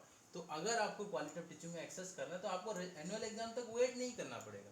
आपको वेट करना पड़ेगा, आपका मतलब आपको देखना है डायरेक्टली कि किस तरह से बच्चे इंटरेक्शन कर रहे हैं. अगर क्वालिटी ऑफ इंटरेक्शन बच्चे के अंदर सही है तो ऑटोमेटिकली आपका एग्जाम भी अच्छा होगा. तो जो मोस्ट प्रिफर्ड ऑप्शन है उसी को टिक करना है. And here the most preferred option is the option 2, That's why you have to choose this option. Result in an annual exam is nowadays not given more priority. आजकल इसको priority नहीं दिया जाता, ठीक है. अब NCF वगैरह पढ़ोगे तो भी आपको पता चलेगा. तो इसको ज़्यादा इंपॉर्टेंस हम नहीं देते, हम लोग CCE को ज़्यादा इंपॉर्टेंस देते हैं, ठीक है. हम लोग CCE continuous and comprehensive evaluation को ज़्यादा इंपॉर्टेंस देते हैं. सर एक बार क्वेश्चन नंबर 37 वाला रिपीट कीजिए ना. 37 N effective teacher will ensure what. Effective teacher जो है किसको एंश्योर करते हैं, प्रभावी शिक्षक सुनिश्चित किसको करते हैं. कॉम्प्लीशन ऑफ लेसन नहीं करते हैं. देखो लेसन कंप्लीट होने से, मैं फॉर एग्जांपल अगर मान लो आप कोई टॉपिक पढ़ा रहे हो, बस आप 2-3 क्लास लगेगा उसको आप एक क्लास में ख़त्म कर देंगे, तो बच्चे समझे कि नहीं समझे उसको आप नहीं एसेस कर सकते. सेकेंड चीज़ ये कंपटीशन, मैंने अभी देखा था, बोला था आपको कि प्रतिद्वंदिता लाने से बच्चों को हम मशीन बनाएंगे, कुछ नहीं, मतलब उनको डेवलपमेंट नहीं हो पाएगा. जब सब लोग मिल के मतलब डिस्कशन वगैरह करते हैं तो आइडियाज़ का शेयरिंग होता है और डेवलपमेंट भी उसी के अकॉर्डिंग होता है. लेकिन कंपटीशन से कुछ फ़ायदा होता नहीं है, ठीक है. और कंट्रोल ओवर द क्लास जो है, मतलब कक्षा पर अगर आप नियंत्रण करोगे तो बच्चे डिसिप्लिन तो हो जाएंगे, लेकिन उससे कुछ ज़्यादा बेनिफिट आपको मिलेगा नहीं. बच्चे चुपचाप बैठेंगे, साइलेंस होगा, डिसिप्लिन होगा. लेकिन the most important, most appropriate option is that critical thinking in students. मतलब विद्यार्थियों को समालोचनात्मक चिंतन अगर कराते हो, मतलब क्रिटिकल थिंकिंग कराते हो, ये टॉपिक क्यों हो रहा है, ये जो मैंने टीचर मान लो आपको कोई फिनोमेना के बारे में बताते, कोई फैक्ट बताते, इसके पीछे का रीज़न क्या है मुझे जानना है. इसके फिनोमेना जो आपने बताया इसके पीछे रीज़न क्या है, ये जो रिएक्शन हो रहा है इसके पीछे का रीज़न क्या है. अगर वो थिंकिंग स्टूडेंट लाएगा तो आगे जाके एक साइंटिस्ट बन पाएगा, आगे जाके अच्छा इंजीनियर बन पाएगा, एक डॉक्टर बन पाएगा, या फिर एक बेटर टीचर बन पाएगा, ठीक है. तो वो चीज़ है. तो critical thinking is the most important thing. तो आई थिंक क्लियर हो गया ना Himanshu? Yes sir. Okay. So critical thinking is the most important. उसके बाद देखो कि ये भी जो चीज़ है ये भी आपका टॉपिक 6 से बेस्ड है, फिर भी हम इसका सॉल्यूशन करते हैं. Which of the following is most important characteristics of open text based assessment system. ठीक है. Open text based assessment system मतलब यहाँ पे कौन सा मुक्त पाठ के आधारित आकलन व्यवस्था के सर्वाधिक महत्वपूर्ण. मतलब यहाँ पे क्या है कि एग्जाम आपका हो रहा है तो ओपन टेक्स्ट बुक है, मतलब आप टेक्स्ट बुक देख के आंसर कर रहे हो, ठीक है. तो यहाँ पे third option. Students become serious तो कुछ होंगे नहीं, ओपन टेक्स्ट बुक है. Improve attendance in the classroom, compel students to think, reduce in examination anxiety among students. Open text based assessment अगर होता है तो बच्चों के अंदर ऑब्वियसली यहाँ पे देखो अटेंडेंस तो इम्प्रूव, कुछ रिलेशन नहीं है कि ओपन टेक्स्ट बुक असेसमेंट कर रहे हो बच्चों से. ऑप्शन 4. देखो तो स्टूडेंट बिकम सीरियस तो ऐसा हो जाएंगे, कुछ ऐसा है नहीं. इम्प्रूव अटेंडेंस इन क्लासरूम, ठीक है. अटेंडेंस से कुछ भी होगा नहीं यहाँ पे, ठीक है. ओपन टेक्स्ट पे अगर असेसमेंट करें तो वो सीरियस नहीं होंगे, अटेंडेंस में कुछ प्रभाव नहीं पड़ेगा. Reduces examination anxiety among students, तो ये तो चीज़ है, बट आपको दोनों में से चीज़ कॉम्पेल स्टूडेंट टू थिंक, विद्यार्थियों को सोचने के लिए मजबूर करती है. तो ये आप जो है थोड़ा बहुत सोचो दोनों ऑप्शन में और मुझे फिर से बताओ कि क्या होना चाहिए. Option 4. Reduce examination anxiety among students, ठीक है, एंड कॉम्पेल स्टूडेंट्स टू थिंक. देखो open text based assessment system अगर क्लास में स्कूल में आपका पर्टिकुलर मान लो कोई एग्ज़ाम हो रहा है और उसमें आपको जो है एसेस करने के लिए दिया जा रहा है, ठीक है. किताब ओपन करो और आप जो है इसका आंसर बताओ, ऐसा क्वेश्चन अगर है तो आपका यहाँ पे एंजाइटी के ऊपर कुछ ज़्यादा मतलब असर नहीं पड़ेगा, एग्जामिनेशन एंजाइटी, ठीक है. तो मेन चीज़ क्या है कि मान लो कोई आपने जैसे यहाँ पे भी 3 इडियट आ जाएगा. मतलब मैं जितने भी चीज़ यहाँ पे पढ़ाता हूँ ना, बहुत सारी जगह पे 3 इडियट आ जाता है. आपने देखा होगा कि आमिर खान को, ठीक है, जो उसका जो प्रोफेसर होता है, मतलब डायरेक्टर जो भी होते हैं, वायरस बुड्ढा, ठीक है, तो वीरू शास्त्र बुद्धे, ठीक है, तो उसको लेके आता है, ठीक है, उसको लेके आता है क्लासरूम में और वो प्री राजुलाइजेशन और फरहान नाइट्रेट करके लिख देता है और बोलता है किताब में ढूंढो. अब समझ के बताओ ये क्या open text based assessment system है. तो आपके दिमाग में ये एग्जांपल आएगा तो प्रॉपर्ली सॉल्व कर दो. आप समझो कि आप मतलब मैं आमिर खान हूँ, मैंने आपको इस चीज़ दिखा दिया, आप किताब खोल के बैठे हो, किताब में ढूंढ रहे हो, तो इसमें क्या हो रहा है? Option number 4।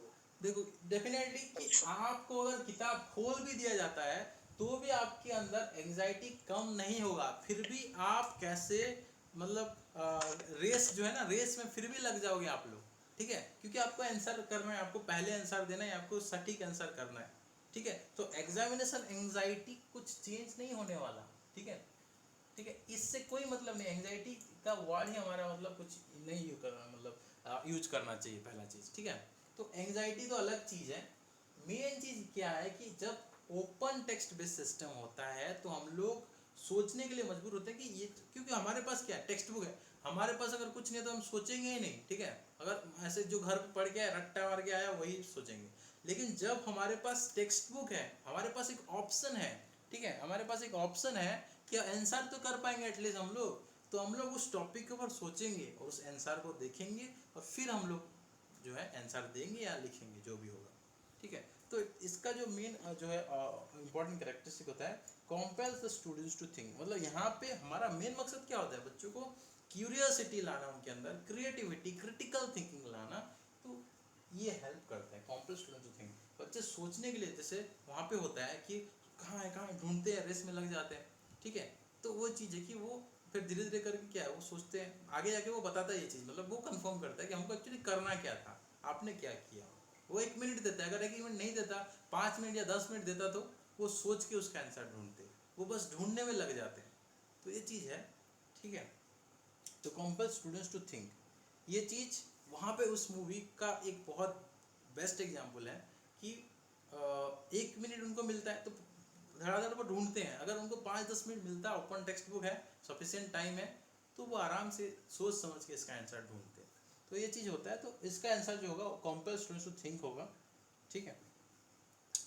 उसके बाद देखो school education aim, school education का क्या एम होता है, ये बहुत सिंपल है, एक सिर्फ सुनिए। अच्छे से पढ़ो, harmonising the needs of the, yes option option number D 4। 4, ठीक है, आप लोग सोच समझ के बताओ, harmonising the needs of the child and demand of the society for the benefit of the both, second option, making the child get job, preparing the school program according to the needs of the child, option number 1। Option number 1, okay. Option 1, देखो सबसे पहला चीज, most of the students may think that option 4 will be the correct one, but एक चीज यहाँ पे देखो, यहाँ पे बोला कि harmonizing the needs of the child and demands of the society for the benefit of both, तो मैंने आज आपको लिखने के लिए भी बोला था कि present education system is student centered education system as well as it is society centered education system, तो अगर हम ये वाला ऑप्शन को चूज करते हैं, preparing the school program according to the need of the child, तो यहाँ पे सोसाइटी वाला जो कंपोनेंट है वो रह जाता है, ठीक है। तो हमको सोसाइटी को भी ध्यान रखना है, तो ये यहाँ पे ये दोनों ऑप्शन देखो, दोनों ऑप्शन में चाइल्ड के बारे में तो बोल रहा है, लेकिन ऑप्शन 1 में सोसाइटी को भी इंक्लूड कर रहा है, इसका मतलब ये दोनों में से एक सही होगा, दोनों सही नहीं होगा, एक में बोल रहा है चाइल्ड और सोसाइटी दोनों को लेना है, एक में सिर्फ चाइल्ड के बारे में बोल रहा है, दोनों में से एक होगा। अगर ये दोनों ऑप्शन सही होता तो ऑप्शन 4 भी सही होता, लेकिन क्योंकि ये दोनों ऑप्शन सही नहीं हो सकते, दोनों सिमिलर टाइप का ऑप्शन है, तो ऑप्शन 3 नहीं होगा, और अगर ऑप्शन 3 नहीं होता है तो ऑप्शन 4 भी नहीं होगा, फॉलो द नहीं होगा। बाकी ये जो है ऑटोमेटिकली हम इसको एलिमिनेट करना ही पड़ेगा, क्योंकि मेन मकसद हमारा जॉब दिलाना नहीं है, मैंने ये चीज़ तो आपको नहीं बोला था, मैंने ये चीज़ आपको डेफिनेटली बोला है कि प्रेजेंट हमारा जो एजुकेशन सिस्टम है अपने पैरों पे खड़ा करने के लिए होता है, but that does not mean कि आपको एक जॉब दिलाना है। फॉर एग्जाम्पल मैं अपने बारे में बताता हूँ, मैं जस्ट जिस टाइम में RI में कैंपसिंग हुआ था, मुझे जॉब तो मिल गया था अपने पास वाले स्कूल में, लेकिन मैं जॉब वहाँ पे लिया नहीं, ठीक है, मैंने फर्दर एजुकेशन के बारे में सोचा, तो वही चीज़ है कि सब तो जॉब नहीं ज्वाइन करते, ठीक है, या फिर सिंपली अगर बात करो तो ग्रेजुएशन अगर आप करने के बाद भी आप डायरेक्टली ग्रेजुएशन आपको करवाते हैं, बहुत इंपॉर्टेंट चीज़ है, ग्रेजुएशन पोस्ट ग्रेजुएशन करते हो, B.Ed आपने नहीं किया मान के चलो, तो इसका मतलब ये नहीं कि आप बिल्कुल और नहीं कर पाओगे, आपको जॉब तो नहीं मिलेगा, क्योंकि अभी जो एलिजिबिलिटी क्राइटेरिया फॉर एग्जांपल होता है टीचिंग जॉब में या फिर कोई भी जॉब में, तो मान लो कुछ और मांगता है वो, तो मान लो डायरेक्टली आपको जॉब नहीं मिल रहा है, लेकिन आप जो इफेक्टिव सिटीजन तो बन रहे हो ना। एक इफेक्टिव सिटीजन ऑटोमेटिकली उसके दिमाग में आइडियाज आ जाएगा कि वो कैसे आगे जाके अर्न करेगा, ठीक है, आगे जाके बीएड करेगा या ये करेगा या दूसरे कोर्स में एनरोल होगा या यूपीएससी का प्रिपरेशन करेगा, एसएससी का प्रिपरेशन करेगा। एक इफेक्टिव सिटीजन एक इफेक्टिवली सोच पाता है, ठीक है। तो ये प्रॉपर आंसर नहीं है कि making the child able to get a job, ठीक है। तो स्कूल एजुकेशन का मेन मकसद होता है कि वो सबसे पहला चीज, अगर बच्चे का नीड एंड सोसाइटी के डिमांड के अकॉर्डिंग काम करता है, तो ऑटोमेटिकली जो सिटीजन्स बनेंगे वो सोसाइटी के बेनिफिट के लिए बनेंगे, ठीक है। तो हमारा यहाँ पे मेन मकसद जॉब पाना या जॉब दिलाना नहीं होता है, सोसाइटी के लिए काम करना होता है प्रॉपरली। तो दैट्स वाई जो एनसीएफ बोलता है वही हम लोग करेंगे। हम लोग अपने हिसाब से ये सोच सकते हैं कि हमको जॉब तो चाहिए, ठीक है, मुझे जॉब चाहिए, डेफिनेटली चाहिए, मैं जॉब वाला ऑप्शन को टिक करूँगा, ऐसा नहीं। तो हमको जो टिक करना होगा वो एनसीएफ के अकॉर्डिंग होगा, और एनसीएफ ये बोलता है कि हमको एक इफेक्टिव सिटीजन बनाना है, ठीक है, जो देश के लिए काम कर सके, ठीक है। इसीलिए आंसर जो है ये सही होगा, ठीक है, इस तरह से। तो हमने देखो यहाँ पे अगर बात करेंगे तो हमने यहाँ तक डिस्कस किया जो है, ठीक है, कि सॉरी यहाँ तक डिस्कस किया रोल्स ऑफ द टीचर, हम डिस्कस करेंगे आगे the following roles of the teacher. लेकिन क्वेश्चंस कर लेते हैं, यहाँ पे रोल्स भी आपको समझ में आ जाएगा, लेकिन फिर भी हम इसको डिस्कस कर लेंगे नेक्स्ट क्लास में। कुछ और क्वेश्चंस पढ़ लेते हैं जो आज हमने डिस्कस किया, उसके ऊपर जितने क्वेश्चंस हैं वो सॉल्व कर लेते हैं, एटलीस्ट एक पेपर हो जाना चाहिए आज। टीचर्स प्राइमरी रिस्पॉन्सिबिलिटी क्या है, टीचर का प्राइमरी रिस्पॉन्सिबिलिटी क्या होता है? Option one. Option one, option number one. Okay, option 1। शिक्षक अनुभवों की योजना बनाना। देखो देखो, option one is correct one, very good. Implementing policy, principal वगैरह एडमिनिस्ट्रेटिव स्टाफ वगैरह करते हैं, तो ये टीचर का काम नहीं होता। कीपिंग स्टूडेंट रिकॉर्ड, ये भी एडमिनिस्ट्रेटिव वाले करते हैं, ये भी टीचर का काम नहीं होता। एजुकेशनल एक्सपीरियंसेस को किस तरह से पढ़ाना है, लेसन प्लानिंग वगैरह वगैरह चीज़ जो है टीचर का होता है। पढ़ाने वाला काम टीचर का है, रिकॉर्ड रखना, पॉलिसी इंप्लीमेंटेशन करना, ये एडमिनिस्ट्रेटिव स्टाफ्स का होता है। तो option one will be the correct one, very good. Next question, next question देखो, एक चीज़ मैं आपको बताना चाहूँगा यहाँ पे, ये तो बाद में पढ़ेंगे हम लोग, कि present education system does not Option allow 2। Any kind of punishment. तो अभी का एजुकेशन सिस्टम में yes, punishment is not allowed. So while dealing with the indiscipline students, आप क्या करोगे? अनुशासनहीन विद्यार्थियों के मामले पर विचार करते समय आपको क्या करना है? Punishment is not allowed in the classroom for school premises, anywhere punishment is not allowed, physical verbal any type of punishment is not allowed। so punish वाला चीज़ तो आपको एलिमिनेट करना है। और complaint to the principal against them, अगर directly आप जाके principal के पास कंप्लेंट करते हो, that means you are ineffective teacher, आप इनइफेक्टिव टीचर हो, इनएफिशिएंट टीचर हो, इनकैपेबल टीचर हो, इसलिए डायरेक्टली आप प्रिंसिपल के पास जा रहे हो। पर प्रिंसिपल के पास जाने से पहले आपको खुद सॉल्व करना है। जब तक मैटर खुद से सॉल्व करना नहीं सीखते हो आप, तो एक इफेक्टिव टीचर आप नहीं बन पाओगे। हर एक छोटे चीज़ के लिए प्रिंसिपल के पास आप नहीं जा सकते, क्योंकि प्रिंसिपल के पास बहुत सारा काम रहता है।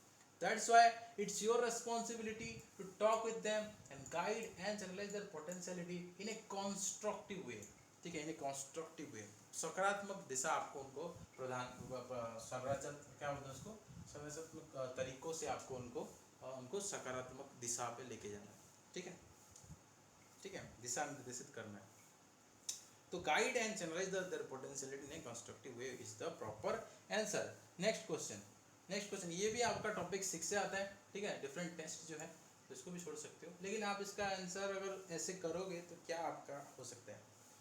Dash measure the extent of students learning in A given content area, ठीक है। यहाँ पे हमको पर्टिकुलर कोई कंटेंट एरिया है, तो आप तो ये नहीं कर पाओगे कि हमने डिस्कस नहीं किया।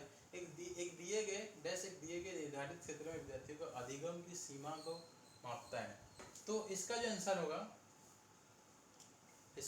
होगा कि आप उनका जो एक्सटेंट ऑफ लर्निंग देखना है, तो आप कैसे जान पाओगे? तो इसका जो आंसर होगा अचीवमेंट टेस्ट होगा। मैं बाद में जो डिफरेंट काइंड्स ऑफ टेस्ट है वो एक्सप्लेन करूंगा। इसका आंसर अचीवमेंट टेस्ट होगा, ठीक है, कि कितना उपलब्ध, यहाँ पे ये चीज़ बोल रहा है ना कि मेजर ऑफ एक्सटेंट, कितना लेवल तक वो सीखा है, ठीक है। एक दिए गए निर्धारित क्षेत्र के विद्यार्थियों के अधिगम की सीमा, यहाँ पे बोल रहा है सीमा, ठीक है, और यहाँ पे क्या बोले मेजर ऑफ एक्सटेंट, इसका मतलब कि वो कितना लेवल तक सीखा है। तो उसको जानने के लिए हम उसका उपलब्धि परीक्षण या फिर उसका अचीवमेंट टेस्ट करेंगे, वो कितने लेवल तक सीखा है इसके जानने के लिए अचीवमेंट टेस्ट होता है, ठीक है। उसका जो क्वालिटी जानने के लिए एप्टीट्यूड टेस्ट होता है, उसके अंदर की कमियां जानने के लिए मेरिट्स एंड डिमेरिट्स या फिर जो फ्लॉज जानने के लिए या कहाँ उसका लैकुना है वो जानने के लिए डायग्नोसिस टेस्ट होता है। और उसका रेडीनेस जानने के लिए हम उनको कैसे टेस्ट करते हैं कि उनको टॉपिक देते हैं और वो कितने कितने आराम से उस टॉपिक को करता है, कितने इंटरेस्ट देके करता है, वो रेडीनेस टेस्ट से जानते हैं। ये टॉपिक हम बाद में डिस्कस करेंगे, ठीक है। आगे देखो आज का टॉपिक वाला जो क्वेश्चन है उसको देखो, इफेक्टिव टीचिंग का मतलब क्या होता है। Effective teaching Sir, option 3. Option 3. Option 3, teacher is active and students are active. Very good, teacher is active and students are active. Okay, teacher is active and students are active, ठीक है। दोनों अभी हमने देखा था एक्टिव पार्टिसिपेशन होना चाहिए, तो teacher is active and students are active will be the proper answer. Questioning skill in teaching is most useful, ठीक है। इसका आंसर बताओ। Option 1. Option 1. Option Option 1. Yes, answer is active participation. ये हमने पढ़ा है, जो चीज़ पढ़ा है वही आंसर यहाँ पे आपको अच्छे से समझ में आ जाएगा, ठीक है। As a teacher your main responsibility क्या होगा, ये भी बहुत आसान है। Sir, option 3. Sir, option 3. Option 3.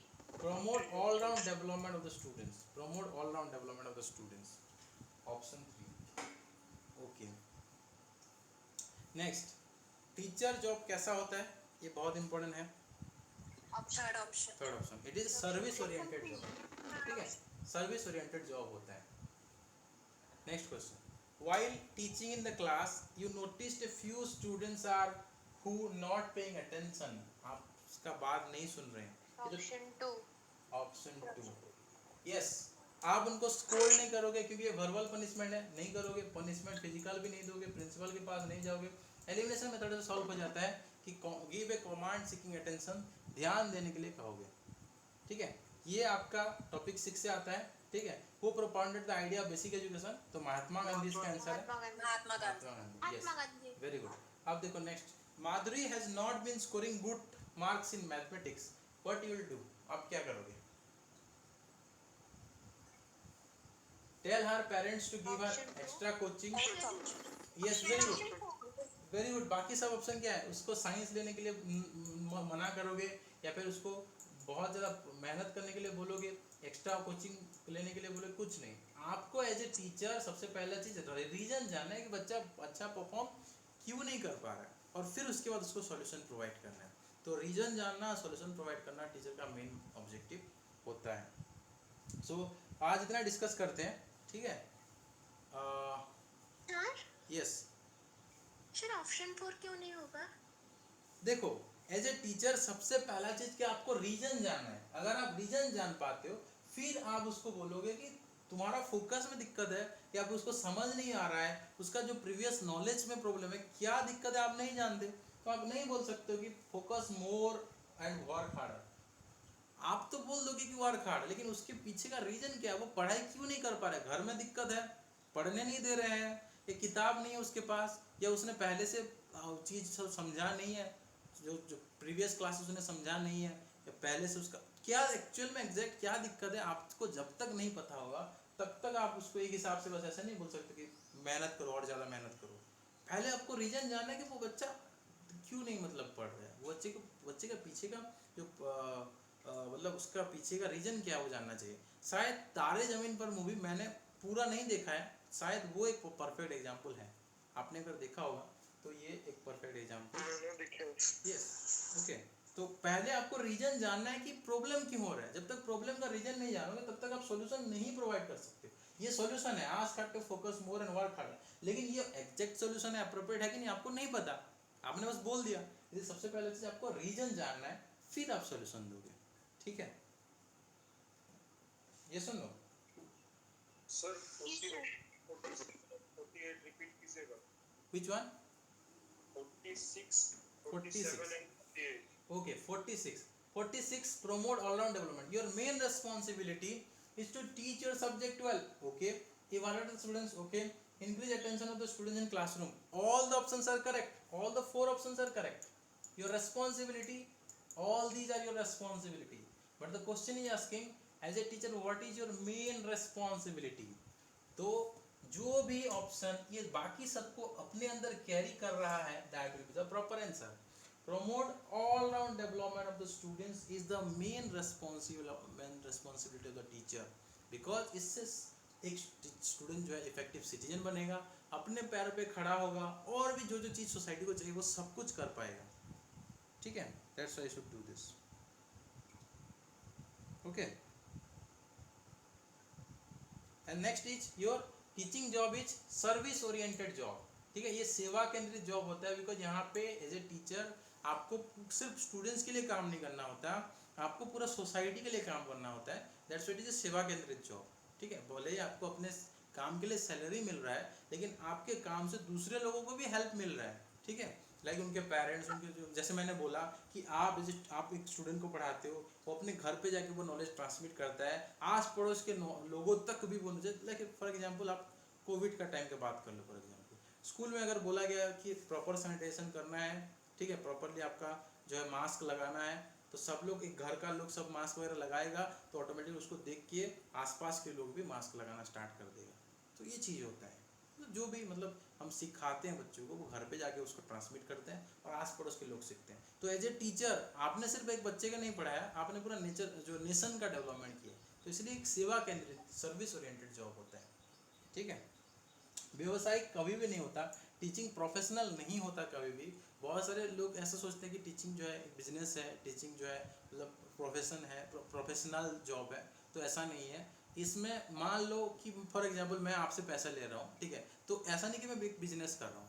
इसमें क्या है, मेन चीज़ कि कितने लोगों को बेनिफिट हो रहा है. आप अगर आपका लाइफ चेंज हो रहा है, तो आप इसको कैसे आगे जाके ट्रांसमिट कर रहे हो, दैट इज इम्पोर्टेंट. तो टीचिंग कभी भी प्रोफेशनल व्यवसायिक जॉब नहीं होता, ये चीज़ याद रखना. Teaching job is never professional और व्यवसायिक जॉब. ठीक है, मैनेजरियल जॉब नहीं है. प्रिंसिपल का काम मैनेजरियल होता है. ठीक है, प्रिंसिपल का काम मैनेजरियल होता है, आईएएस ऑफिसर का काम एडमिनिस्ट्रेटिव होता है. ठीक है, टीचर का काम जो है सर्विस ओरिएंटेड होता है. ठीक है, तो that's why you have to understand this. क्योंकि आप नेशन मेकर टीचर को बोला जाता है ना. क्यों बोला जाता है? आप तो पैसे किसी और से ले रहे हो, लेकिन हेल्प किसी और को पहुंच रहा है, इसका मतलब आपके थ्रू सेवा हो रहा है सोसाइटी का. ठीक है, that's why it is service oriented job. It's your responsibility to make your students effective citizen, ताकि वो आगे जाके नॉलेज को ट्रांसमिट कर सके. ठीक है, आपने स्टूडेंट को पढ़ाया, लेकिन स्टूडेंट जाके आगे सोसाइटी में हेल्प कर रहा है. Service, that's why it is called service sector, sorry service oriented job.